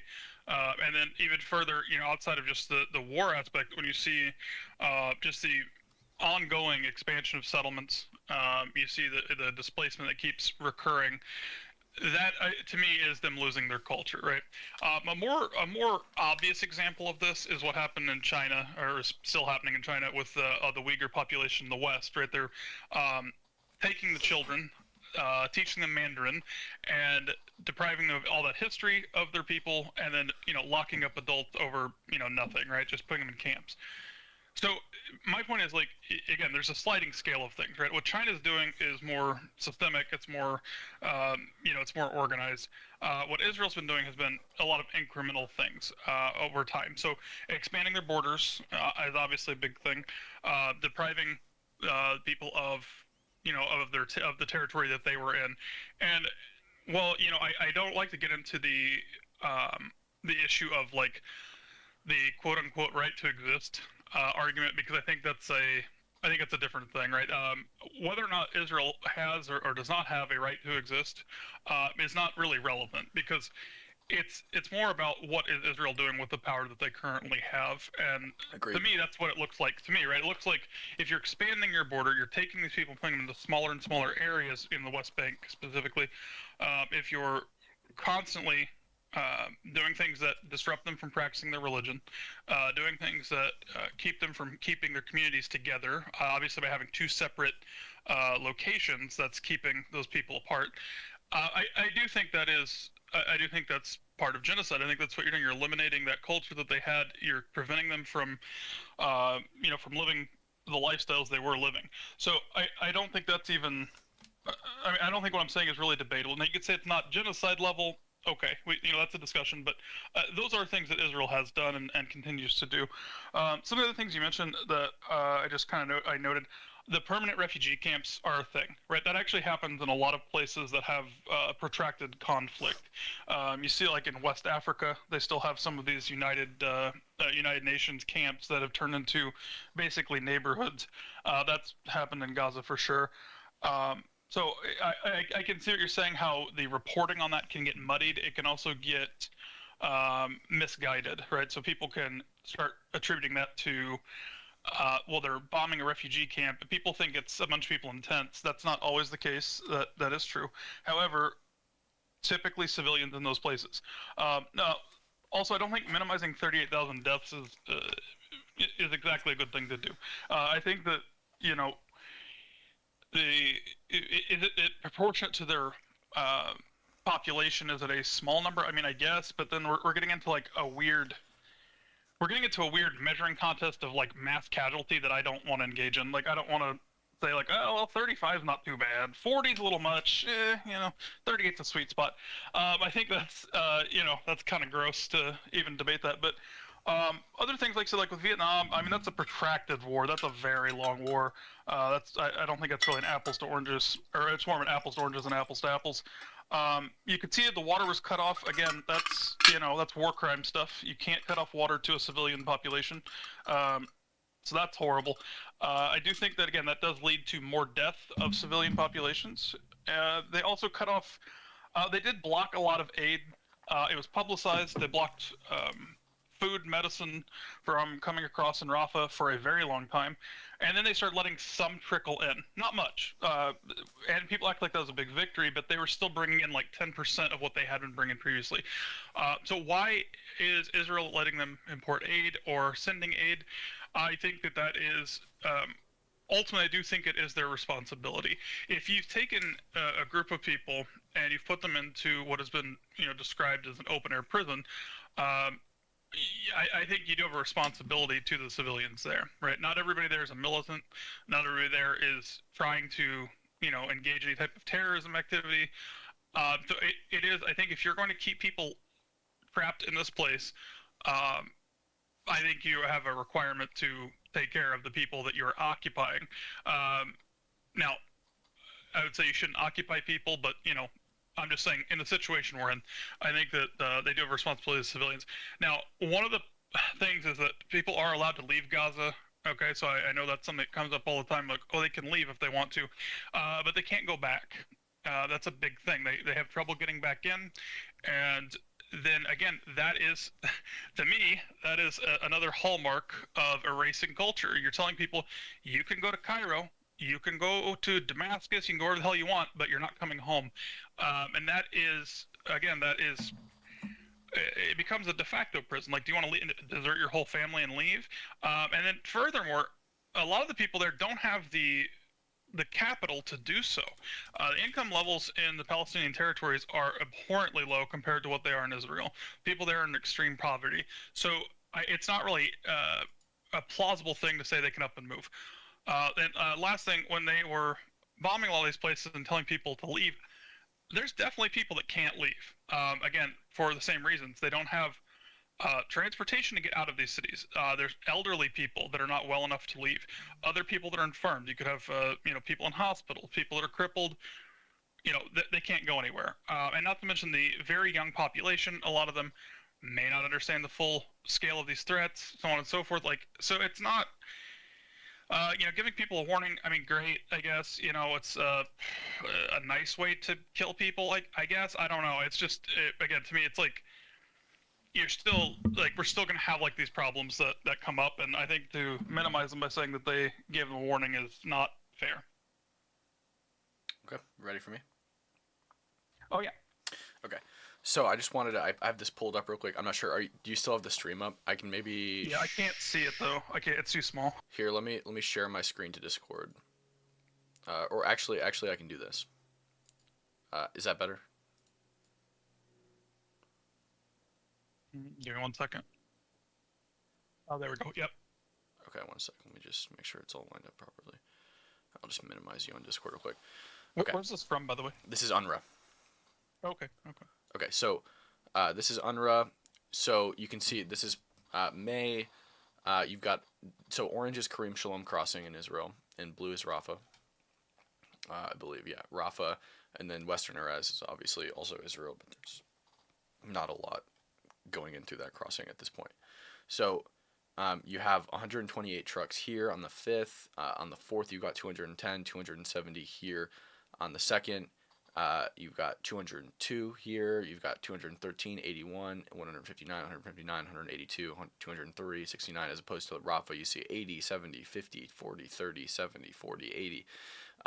So Israel is objectively letting in way more aid than Egypt is, first of all. And you can see up here total numbers of trucks into Gaza by Karim Shalom, 14,103. Total number through Rafah, 11,080, which is a good amount still. But the Karim Shalom crossing has also not been open as long. So the reporting is clear. Israel is letting tons of aid in, and you said that it's 10% of what they were previously allowing in, which isn't true. Through Rafah. So through Rafah, there was a period where they blocked the trucks coming in. And this is the problem too, right? So the two crossings are in vastly different locations, and when you're talking about area that's been bombed to shit, the infrastructure is going to be a problem. So if they're trying to go north to south to get to those people that were told to leave and evacuate to Rafah, it's going to be very difficult getting all that aid down but there. Karim Shalom is actually very close to Rafah too. So I thought it was a good no, mile it's, plus. it's very close. I'll show you. I mean, even a maybe a mile is very close. You know, I mean, Karim. Well, it isn't. So, Isn't, right? Like, if you it have, is. If you have active campaigns in those areas, could be an issue. Yeah, the campaigns You know, are by the Israeli government though. So if they're the ones letting them in, presumably these aid trucks are getting to Rafah. So Rafah is down here, and the Karim Shalom crossing is right here. So here, let me just make myself big again. So it literally borders Rafah just as the Rafah crossing does. It's literally actually right next to the Rafah crossing. So Rafah's here for anybody who can see on stream. Rafah is right here. The Karim Shalom crossing is right here. This crossing is just called Rafah, so you get the idea in your head that it's closer. It is a little closer, but not by much. Just because it's called Rafah, I understand that. I had the same misconception when I was doing research into this as well. So Karim Shalom is right by Rafah. They're obviously, presumably, delivering resources directly to Rafah. I could totally understand why they would block aid going in through Rafah and defer to sending it through the Karim Shalom crossing, because they have more control over the Karim Shalom crossing, and there's a much higher likelihood that weapons would be shipped in and vetting would be much more difficult at the Rafah crossing because they don't control it as much as they do the Karim Shalom crossing, because it's obviously the only way to get over the Rafah crossing is through Egypt and the Sinai Peninsula. So the capacity for moving like bad stuff that they don't want into Gaza is much higher if you go through Rafah. So it's much more controlled at the Karim Shalom crossing. So it looks like it's just like eyeballing it, maybe 3 miles or so, give or take. I don't even know if it would be 3 miles. But I mean, even if it was 3 miles, it's probably a 5-minute drive. It's not. Eyeballing it on Google Maps. You Yeah. know, I'm not sure exactly. But, Yeah. So look, you see this down here, 5 mile. This line is 5 miles. So yeah, definitely maybe 2.5, 3 miles. Not far at all. Sure. Just to get to Rafah. So you said that like there is an argument, and Jackson made this argument too, of less aid being gone in now as opposed to before the war.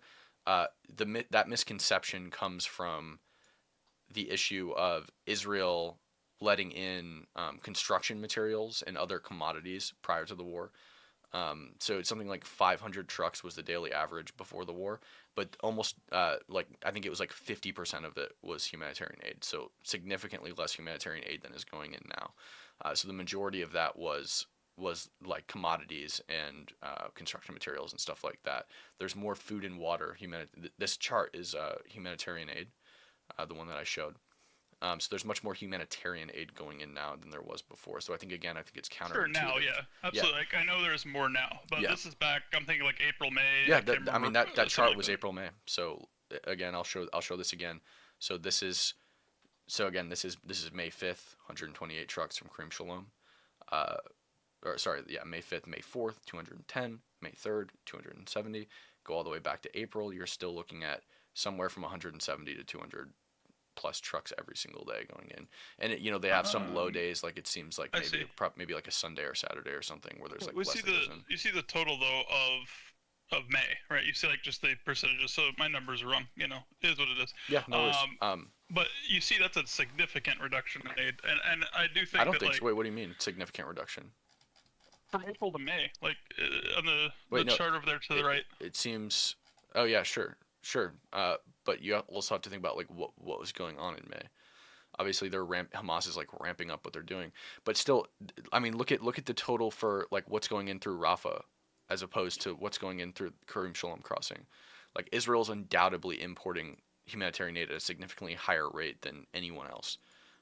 In March, 3,818. Well, but they can also shut off the Rafah crossing. I mean, so ultimately, it's still up to Israel, right? Sure, like, but what's going in, what's going out. But objectively, they're importing a lot of resources. And also, I want to point out that this chart specifically only includes 1, 2, 3, 4, 5 days of May. So you can probably presume pretty well that this goes way higher. It was your source. I'm sorry. Yeah, no, you're good. You're good. You're good. I'm just going off what I'm seeing. Yeah, the tally over here is only including 5 days out of May. So look, you have roughly probably a fourth of the total of April, and it's already at 1,000. So presumably it'd be pretty close to on par if it continued to go like this. I don't have newer data, so I can't corroborate that. But I don't know when they cut off when they cut it off though, because I thought, let's see, I can try to find it. I mean, regardless, like again, disruptions of those aid, like in that aid at all, is a big problem. When again you have a territory that doesn't have the autonomy to make trade deals, like they don't have access to their ports, they don't have. Oh, they have access to their ports, but like they have a blockade. Well, the reason that it's blockaded is because Hamas sneaks in materials to do harm to Israel. I mean, you gotta look at why the blockade started. So like. In 2005, Israel unilaterally withdrew from Gaza. You could go in and out of Gaza with worker permits. You could go back into Gaza. 2006, and this is right on the heels of the Intifada too. So in the early 2000s, you're looking at thousands of Israelis being killed in shopping markets, in malls, on buses, all throughout Israel, Tel Aviv, all over Israel. So you're on the heels of the second Intifada. You unilaterally withdraw from Gaza to sort of ease the tensions, and then Hamas wins the majority of seats in the Palestinian Legislative Council. I believe it was 121 seats. They then overthrow Fatah in Gaza. They throw their political rivals from buildings, and they assume total governing authority of Gaza. So now you have a terrorist organization whose one of their stated goals is a cite that calls for the death of all Jews. The day of judgment will not come about until the Muslims fight the Jews, killing the Jews. When the Jews hide behind stones and trees, the stones and trees will say, "Oh Muslims, oh Abdullah, there's a Jew behind me, come and kill him." So not only that, you have leaders like Fatih Hamad, who is a top-ranking Hamas official, who called for all Palestinians in diaspora to murder every Jew that they can find all around the globe. So you have a very clearly hostile terrorist regime that has now assumed full governance of Gaza that has 3 stated goals: kill every Jew on planet Earth, annihilate Israel and take all of their land, and reinstate an Islamic caliphate in the Middle East. So, like, presumably you're going to try to want to block those people out as much as possible. I think that a blockade is totally justified, especially considering they're still sending them resources, including food and water. And Gaza creates most of its own water, not during wartime. It comes from aquifers that are in Gaza. They salinate it themselves. On top of that, Israel's Israeli power to do so. Not totally. To sustain the population, they absolutely have to. Not all. And also on top of that, interesting that you mentioned that, because the power was initially being provided by the Palestinian Authority, who cut it off, and then Israel provided it out of their pocket. So like, and that's the case with a lot of resources that Gaza uses, where when Hamas sort of absconded power in Gaza and they kicked out Fatah, or actually rather, kicked them off of buildings and murdered all of them, the Palestinian Authority obviously was just like, yeah, we're not giving them shit now, and Israel stepped in and did it for them, out of their own pocket. So I think that again speaks to the character of the Israeli government and what they're willing to do for these people. So I wanted to respond to a couple other things that you said too. Israeli culture or Arab culture in the region, specifically Palestinian culture, or not specifically Palestinian culture, totally understand that. But I don't think that Israel is like annihilating the Palestinian Arab culture. There are plenty of people who probably identify nationally as Palestinians who are Arab Israeli citizens. 21% of their citizenry are Arab Israelis. And they have full rights. They're allowed to do whatever they want. They're allowed to buy land where they want. They're allowed to serve in government. They're allowed to vote. You said that they restrict their ability to practice religion. I don't think that's true in the West Bank or in Israel tons proper. of evidence of that. I don't think so at all. They don't even allow Jews on the Temple Mount. So Israel. Wait, real numerous quick. videos of the IDF Real beating quick. the shit out of like women and children going into mosques. Real quick. Let me finish here. This usually happens like. So first of all, and just let me respond fully. Those videos are almost always the result of those people throwing bricks at IDF soldiers, which can kill them. So presumably, and that's the same thing that happens in any other first world country when you start attacking police. They're obviously going to rough you up and arrest you. That happens everywhere. It would happen in the United States. Like, go outside and throw a brick at a cop. Find out what happens. You're going to get your ass kicked, and then you're going to get arrested and thrown in jail. That's what happens. So in terms of like actual preservation of religious practice in Israel, they've gone to an incredible extent to actually prioritize Islam. So Jews aren't allowed on the Temple Mount, which is the most religious site in all of Judaism. It's like the third most religious site in Islam. So that's their third most religious site and the Jews' first most religious site, and they're not allowed on the Temple Mount, which is why they have to pray on the Western Wall. So that is a huge one right there. You're in charge of this mosque. You're in charge of this Temple Mount. You have civil control over it, but you said our people are not allowed on it. It's for the people who claim to have a problem with us. We'll let them on the Temple Mount. And they go even further to the extent of trying to ensure that the majority of the IDF soldiers who guard the Temple Mount are Muslims or secular Arabs and not Jews. So Arabs obviously, and I mean here's another thing that Arabs are privileged to in Israel. Arab Israeli citizens are not mandatorily conscripted into the military. They can join the military if they choose to, but they're not conscripted. Jews are conscripted. They're forced to be in the military, and Arabs are not.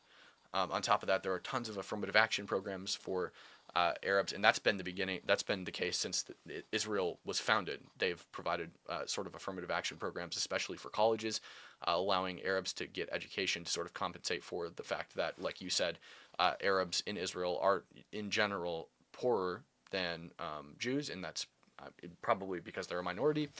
But whatever. So they provide them affirmative action so that they can get better education and survive and do better in Israel. Roughly a dozen members of the Israeli Knesset are Arabs, many of them Sunni Muslims. There's a sitting Muslim member of the Israeli Supreme Court, Khalid Kabab. An Arab Israeli member of the Supreme Court sentenced Moshe Katz off to prison. He was a Jewish Israeli president.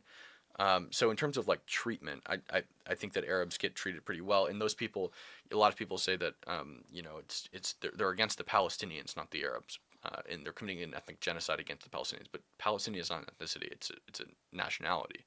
The Arabs living in Israel, the Arabs living there, and the Palestinians are genetically identical. They're the same group of people, just have different citizenship. And there are non-citizens living in East Jerusalem who are Arabs that don't have Israeli citizenship, but they're offered Israeli citizenship routinely. But the Palestinian Authority tells them if they accept Israeli citizenship and become full citizens that they will reject their Palestinian citizenship. And that's a choice that they make to not become Israeli citizens. They are given permanent resident status in Israel, so they can, essentially do what they want. They just can't vote in elections because they're not citizens, which is the same way we treat non-citizens. People who we at least grant permanent residentship to or give visas or green cards to or whatever. You can do what you want here, and as long as you're working and being productive, you just can't vote in elections because you're not a citizen. Same thing we do here. So let's see, what else did he say? I just want to make sure I'm responding effectively to everything. Israel expands its borders and takes land away from the Palestinians. So Israel's not taking land away from the Palestinians because they've never had any land, first of all. There's never been any Palestinian land, literally ever. Israel has expanded its border. I'm a little confused. Yeah, so what border expansion specifically were we talking about where Israel takes land from Palestinians? 67? Sure, we can start there. Sure. I mean, we can point to a lot of it. I mean, not just like that, but I mean, just the illegal settlements. You know, I mean, like. Sure. Yeah, those plenty aren't. of examples. Yeah, the settlements are not in Palestinian territories. They're in Israel's territories in the West Bank. Both Israel and the Palestinian Authority have areas in the West Bank. They're broken up into areas A, B, and C. B being under Israeli and Palestinian, under Palestinian civil control and Israeli military control. All of the settlements are in the areas of the West Bank that are under Israel's civil control and military control, or security control, or whatever. They're not in Palestinian areas. So we can talk about the West Bank, and we can talk about the more recent status of the West Bank. So in 1967, when Israel did expand its borders, you're right about that. There were actually armistice lines. Because in 1967, the Arab world surrounding Israel descended on Israel and attacked them, and they won that land in a defensive war, where they defended their country. That land, they weren't at war with Palestine. Okay, there was no Palestinian territory in the West Bank, and there was no Palestinian territory in the Gaza Strip. Egypt occupied the Gaza Strip militarily, and they essentially owned it between 1948 and 1968, and the West Bank was annexed by Jordan, so it was Jordanian territory, not Palestinian territory. There were lots of people claiming to be Palestinian there, but it was not Palestinian territory. I would actually argue in a very long esoteric way that maybe it was Palestinian territory, because Jordan is essentially just Palestine. It was originally a part of the British Mandate of Palestine until Churchill sliced it off. There was supposed to be a Arab Palestinian state and a Jewish Palestinian state, and Churchill cut Jordan off of the mandate and gave it to the Hashemites, effectively making it the Palestinian Arab state. But that's not how we recognize it. So in 1948, the Arabs took the West Bank. The Transjordanian Arab Legion took the West Bank. They sacked Jerusalem, and it was theirs, and they annexed it. And you could argue that's illegally. I don't care about international law, so I'm not going to do that. But that's who they took the land from. It wasn't from Palestine. It was from Jordan, specifically when we reference the West Bank. The only time that a Palestinian authority, or the Palestinian Authority, has ever had any control, any sovereign control over any territory, is actually right now, due to the Oslo Accords. That's how they have those territories in the West Bank, where they have sovereignty over, and they're able to have civil and defense control over. But the Israeli settlements are not in the Oslo designated Palestinian areas, and I can pull up a map for you to show you that. You're telling me that the Israeli settlements that they've taken are not in the West Bank? They're not in Palestinian designated areas of the West Bank. So they gain territory. That's where we're getting into semantics, right? So this is what I'm talking about. Like, I don't think it's like, if we rename it, if we just rename it as this, then it is so. It's not. This is a contractual agreement between the Palestinian Authority and the Israeli government. So the settlements are in Area C, whereas let me make it bigger. So they're going to be in Area C as opposed to in areas B and A, which are under Palestinian civil control. And this is an agreement that was made between the Israeli government and the Palestinian Authority, which granted for the first time ever in history the Palestinians territory to call their own. Before this, there was never any territory where anybody calling themselves Palestinian had sovereign control. Right. So like, there's still some argument that they don't, just because the PLO has given lots of concessions. But that aside, right? Like, do you not see this as the same thing, right? As they are losing territory. You can't lose something you never had. So no, I don't view it that way. What do you mean they never had it? I mean, you're talking about like a government structure. I'm talking about just for the people living in those areas, right? Like, they did have those places. No, they were in those places. It was mostly empty. So they're not going in and like sacking villages that are currently occupied and like kicking people out and calling them their own villages. They're just creating settlements in unoccupied areas, which I see no issue with. I think that's completely wrong. I don't think that's correct. Yeah, I don't think that's correct. What makes you think that? They have kicked people out of their homes. What do you mean? At what point? Since there are phone cameras. Since what do you mean? Since there's phone cameras? I mean, just like you can find videos of it. Like, there's plenty of that stuff that happens. And yes, there are new buildings, like Golan Heights, right? Like they did like new buildings in those areas and so on and so forth, right? But no, I mean they definitely And displaced people. another thing is too. I mean, sure, yeah, people have been displaced due to the amount of wars that have happened. But another thing too is like if Israel was just hell bent on wanting to expand their borders and just occupy as much territory as possible, it doesn't make any sense because here, let me show you like Israel's borders like post 1967.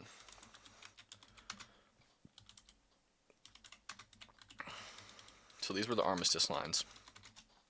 Gotta find it. If I can find an accurate map. I guess I'm not going to be able to find an accurate map. So this is what Israel controlled. So they controlled they had all of the Golan Heights, they had the Sinai Peninsula, they had the West Bank after 1967, and they had Gaza. They gave the entire Sinai Peninsula, which is actually seemingly larger than their entire state. They would have had all that territory in the Sinai Peninsula. Super rich area, would have had the entire Sinai Peninsula to themselves, but instead they gave it back to Egypt to broker peace. They gave back either 1/3 or 2/3 of the Golan Heights back to Syria. And then they also brokered a deal with the Palestinian Authority to give them a large portion of the West Bank. And then they unilaterally withdrew from Gaza in 2005. It doesn't make any sense. It seems like Israel has made the most land concessions. Like all they do seemingly is get in a defensive war. They gain territory in that defensive war through armistice lines, and then they give everything back. Like if they wanted to expand, I don't see any reality where they would do that. Right. So I mean, throughout history, we've seen several times where groups have taken land and they can't hold it, and for one reason or another, right? They held it for decades, though. They held this land for decades. I don't think there's any case being made they couldn't hold it. They held it for decades.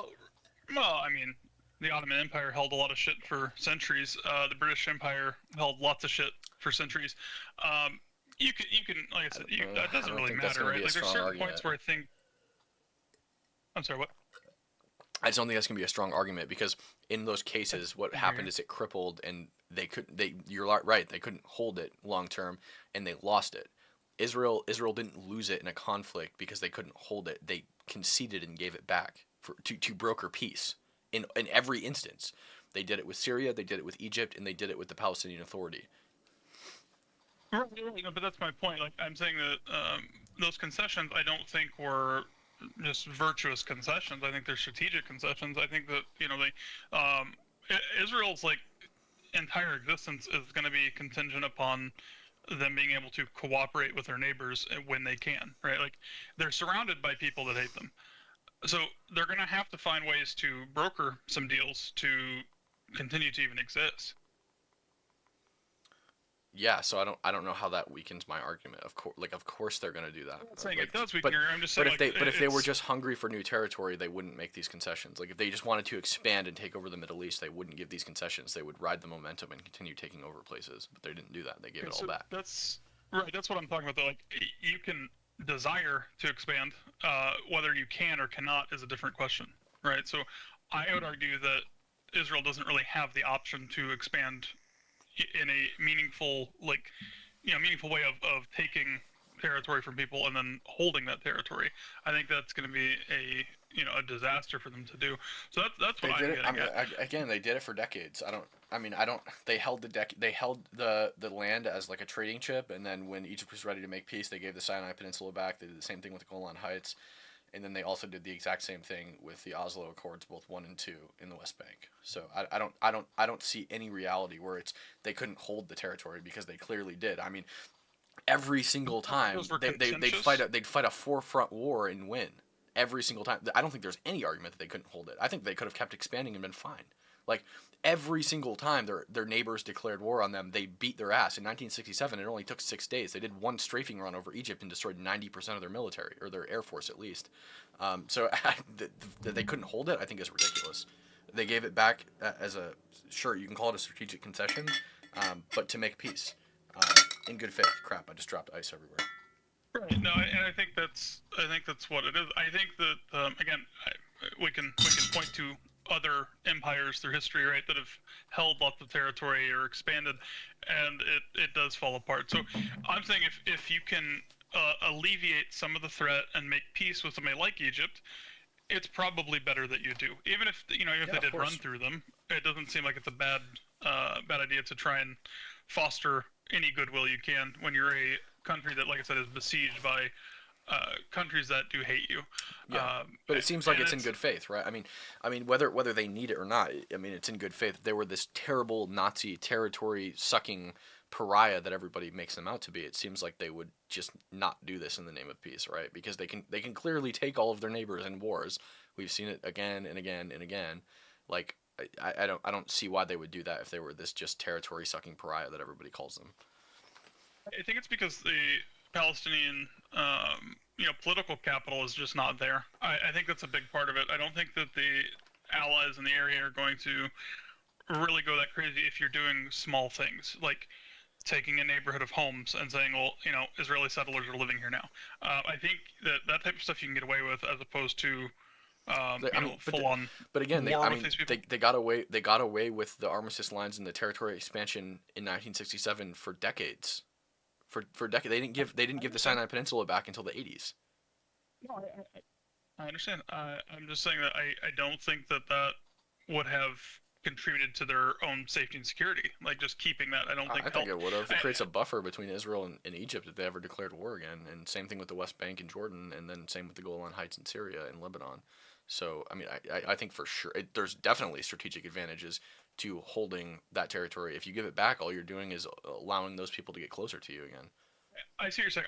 Okay, so I think we're talking about two different things. I'm talking about like the political safety, right? Like from a military standpoint, having buffer zones, great. I understand that. I'm not arguing that at all. I'm saying that like I think politically that's kind of what they need, right? They need that, and of course the U.S. propping them up constantly. But the U.S. continued to prop them up throughout the decades that they held all that territory, though. No, I'm just saying like, as an aside, like they need those things, right? They need to find what peace they can with their neighbors. They need to make allies in the region the best they can. And I mean, it seems like they have done a lot of that. It seems like what it. I mean, I would almost relate it to like you rob a bank and you get away with it for 2 decades and nobody cares that you did it, and then you come back and you say, well, I'm willing. Everyone's mad at you. You're like, I'm willing to make peace and I'll just give all the money back. I don't know. It's you know what I mean? It's like simple. sure. I don't think it's that simple. I think it's the political calculus of it. I think that. But nobody was mad at them for doing it. I mean, people were probably mad at them for doing it, but like nobody stopped backing them. Like they continued to get military aid from their allies. Like nobody was like ditching them because they took the Sinai Peninsula and the Golan Heights, because everybody understood that they were armistice lines after a defensive war. So like the fact that they gave that land back, I think really shows that they're there for to be in good faith and stuff like that. Well, I think that them having any type of alliance with Egypt has been good for them, right? Yeah, of course. So I think that if you talk about like the Camp David Accords, I think like that's the type of thing that is what I'm getting at. Like they need to do things that are in good faith. They need to be able to like barter in good faith for these things, because again, regardless of like your military capacity, you don't want to fight a war on all fronts, right? You want to try and make some concession to get at least lasting peace with some people. And Israel's in a very precarious situation. Like a lot of those countries would love to just wipe them out. So I would say it's more concession in that regard of like trying to bring about some peace for themselves to continue their existence. Sure. Okay. Well, I'm going to go to the bathroom real quick, and then we can do some closing statements and stuff. Feel free to just talk to my audience while you're here. You can just continue to give your opinion and stuff like that. Engage with the chat if you want. I'm just going to go to the bathroom, and then I might grab some water. Okay. Okay. I'll be right back. All right. Now I'm in charge. Let's go. I can't even get to chat to load for me. I don't know why.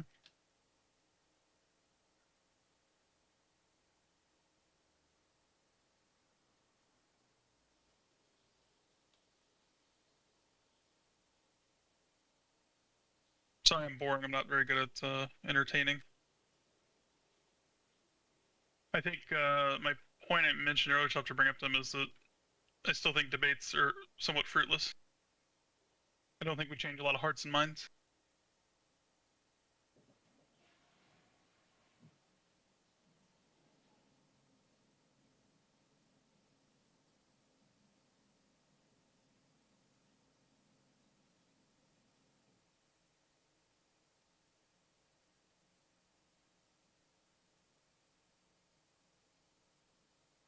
Oh, I do see on his stream, Israel isn't an empire.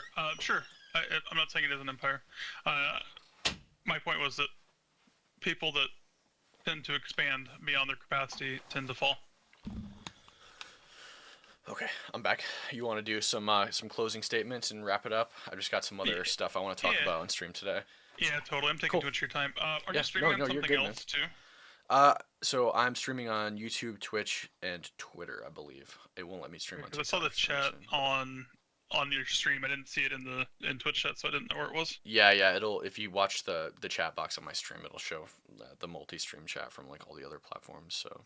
Gotcha. Yeah, I was just talking about like how somebody said Israel is an empire, and I was saying that like I wouldn't say they're an empire. I was just saying that expanding and not being able to hold it is problematic, and falls apart, especially if you have like different cultures that you're trying to occupy.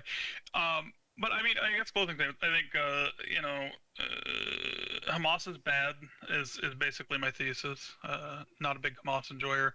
I think that while I don't really agree with Hamas, and I don't agree with a lot of what opinions of Palestinians might be, I still think like human rights are still something that we got to hold as a virtue.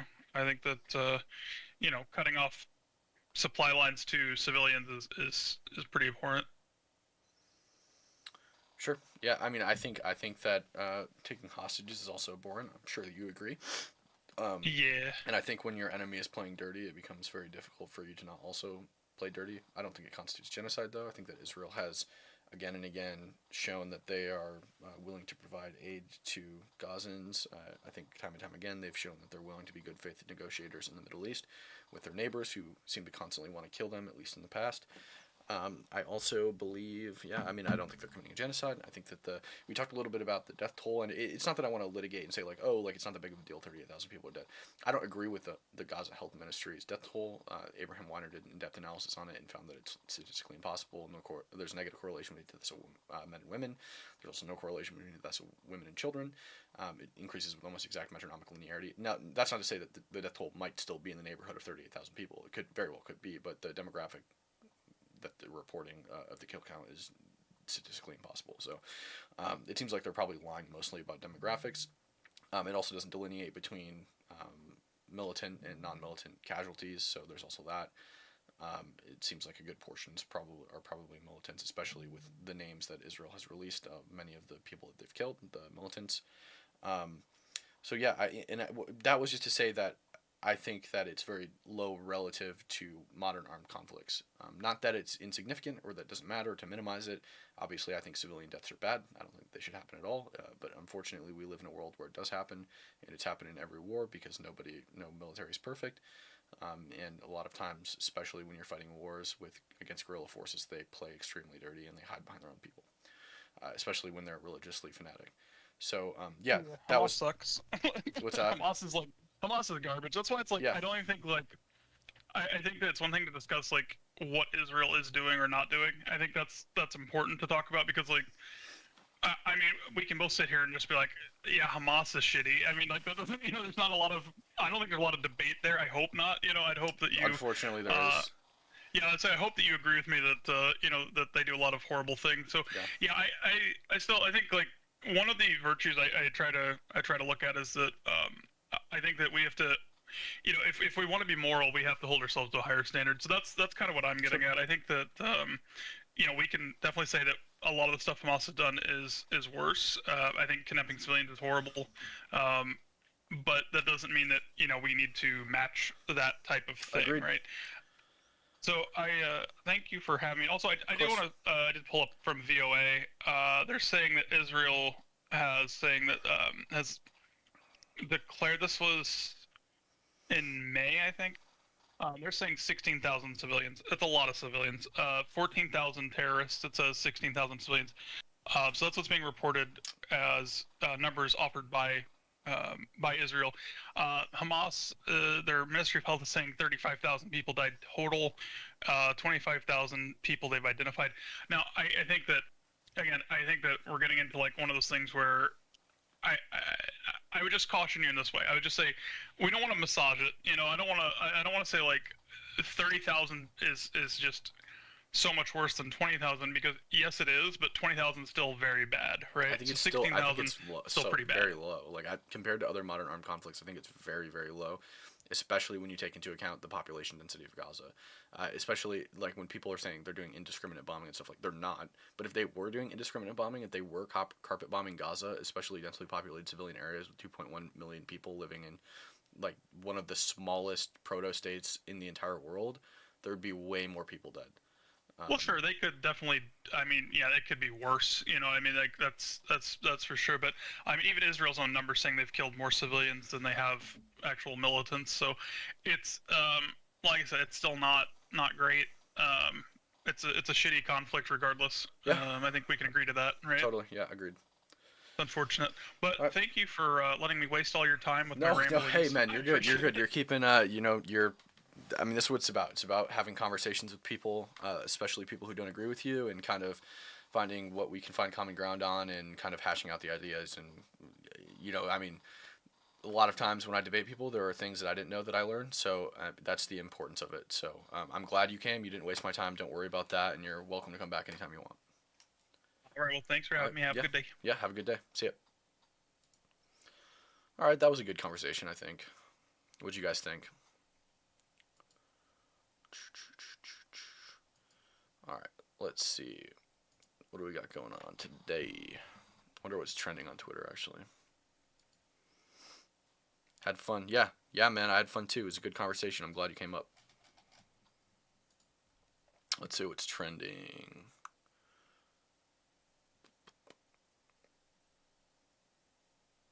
Your dog looked like he was getting bored. That's funny. Let's see what's trending right now. Did anything happen while we were streaming? Trump Vance or Trump 2024's MAGA. Oh my God, man. Lou Dobbs. Oh, and interesting. Elon's Twitter has been going crazy, I heard.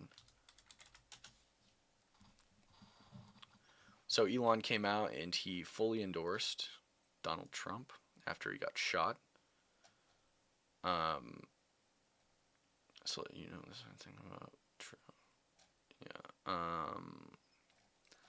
See, he did something. He's moving his headquarters to Texas too, I hear. Let's see if we can find that tweet.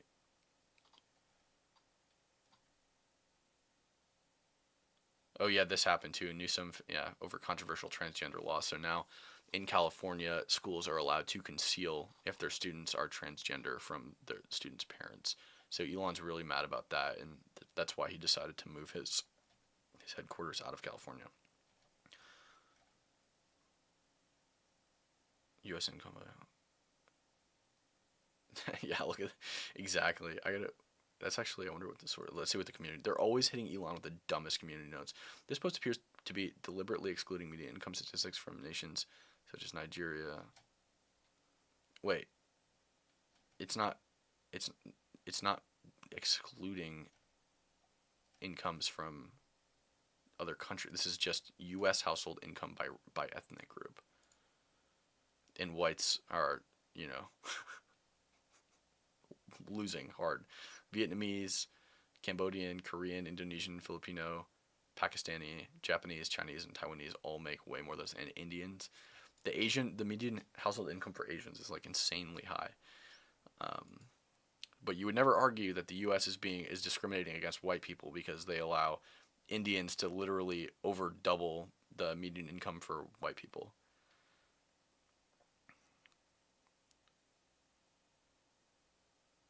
That's not why you. Yeah, I know. Well, that's why. That's what he's saying. His reason is though. He's saying his reason for moving. Like he's like, this is the last straw. Is from what I hear at least. I'm looking for the tweet right now.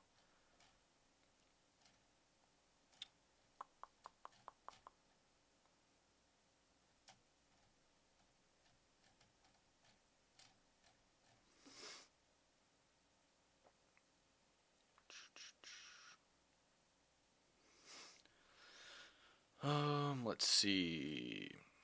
I bet I could just find it in an article or something. Like, obviously, it's for other reasons, but.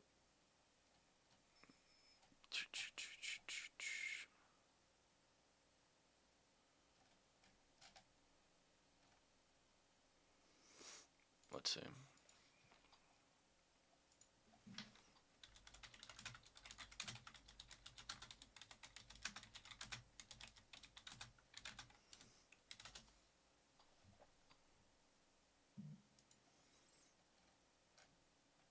Musk posted on X Thursday that he plans on moving SpaceX from Hawthorne, California, to the company's rocket launch site dubbed Starbase in Texas.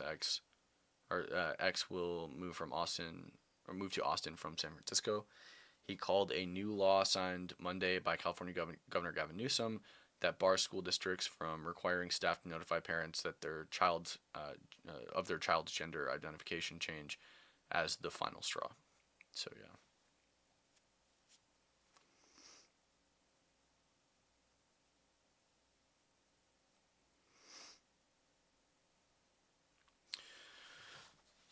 Gothgash says, typically when people get here from Asia, they need to have money to do so, and for visa/residency, they need to have some type of skill. Mostly, this coupled with the fact that you can make a lot of money here. That's why we see doctors move here from a lot of other countries, for example.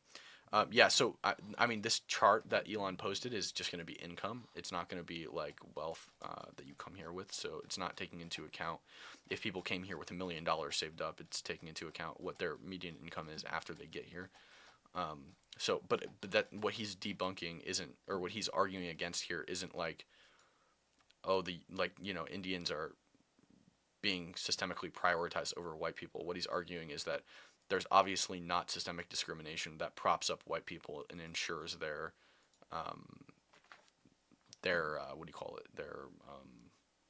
success over everyone else.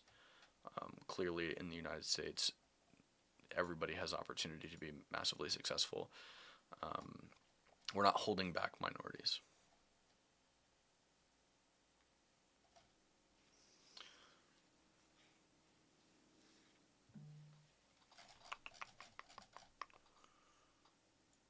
Let's see what do we got going on here. Let me just check my messages real quick, guys. What do you guys want to talk about?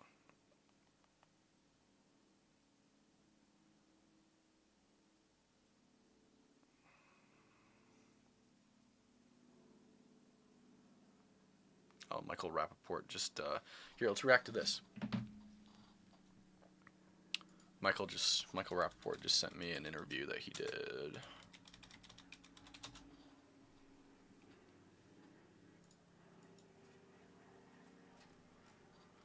All right. The mayor curses. I made the mayor of New York curse. Mayor Adams sat down with me to discuss the Trump assassination attempt, anti-Jewishness in NYC, and what can be done for the vile what can be done for whatever. Okay, let's watch it. Buying a nickel bag, making 8 joints a month. I'm not gonna curse because you're here. I get death threats. Well, you can fucking curse. Oh. What the? What? What is? I'm not gonna curse because you're here. I get death threats. Well, you can fucking curse. Oh shit! Holy fucking shit! Is this real?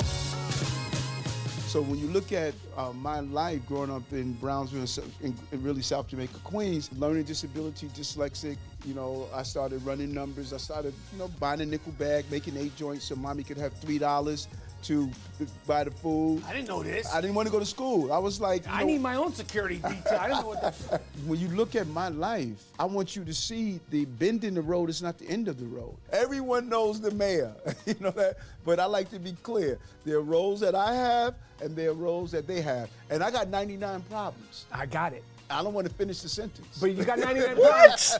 Do you have hopes and aspirations of one day being a president? Why be the president when you can run the country from New York? There's only 2 types of Americans, those who live in New York and those who wish they could. Is this AI generated?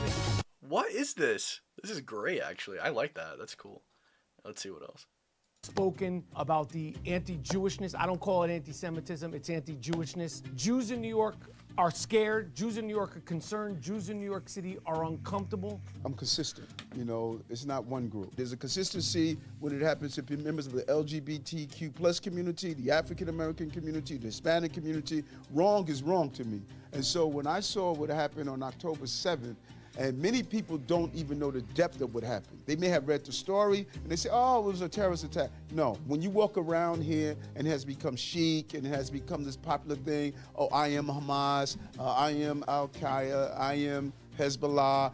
Hamas will kill them. Someone was marching the other day saying gays for Hamas. Right. I said, are you for real? Who are you kidding? Hamas killed Christians, LGBT, Muslims, they will kill Catholics, exactly. Anybody who's not radical jihadist. You've been very outspoken about the. Okay, so I guess that makes me like. I mean, I don't know, man. That makes me like Eric Adams a little bit more, but at the same time, Mayor Eric Adams is the person who could do something about this, like what's happening in New York City. He's the one who could do something about it, but I don't know. It doesn't seem like he's been doing a good enough job.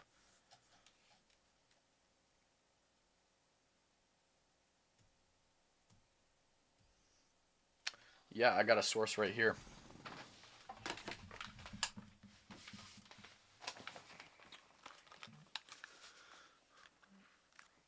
So, I've done a lot of undercover work, as most of you know, where I go to the encampments and I go undercover at the protests, and I found this inside of one of the protest encampments, and I also found this. This was at Berkeley, this was at Irvine in California.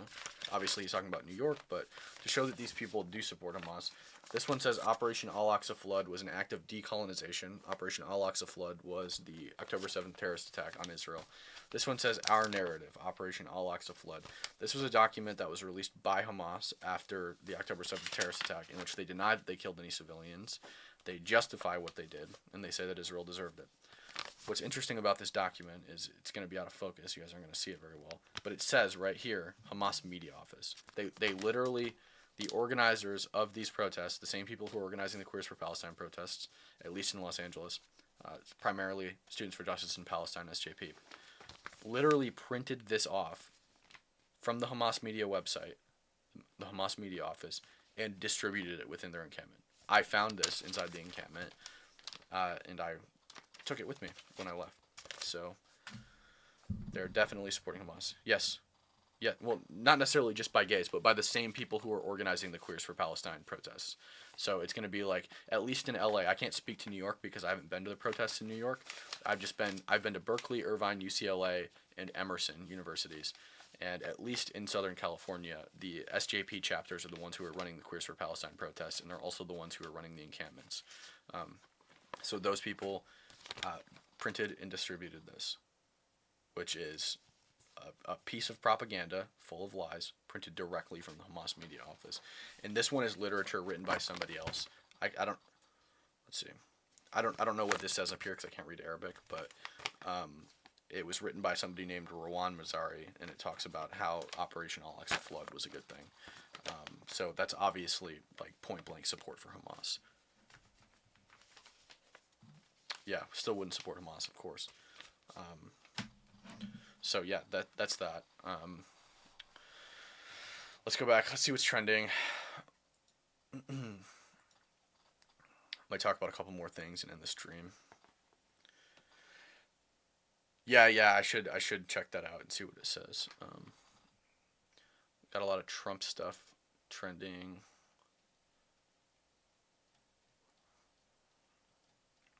Might be a good time to end the stream, guys, I think.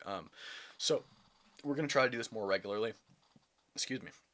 I'll probably try to stream every day, or at least three days a week.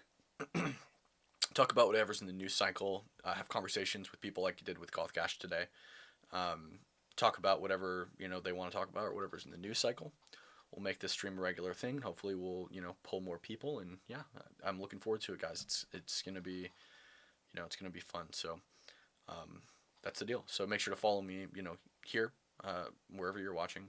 Follow me on Twitter, Instagram.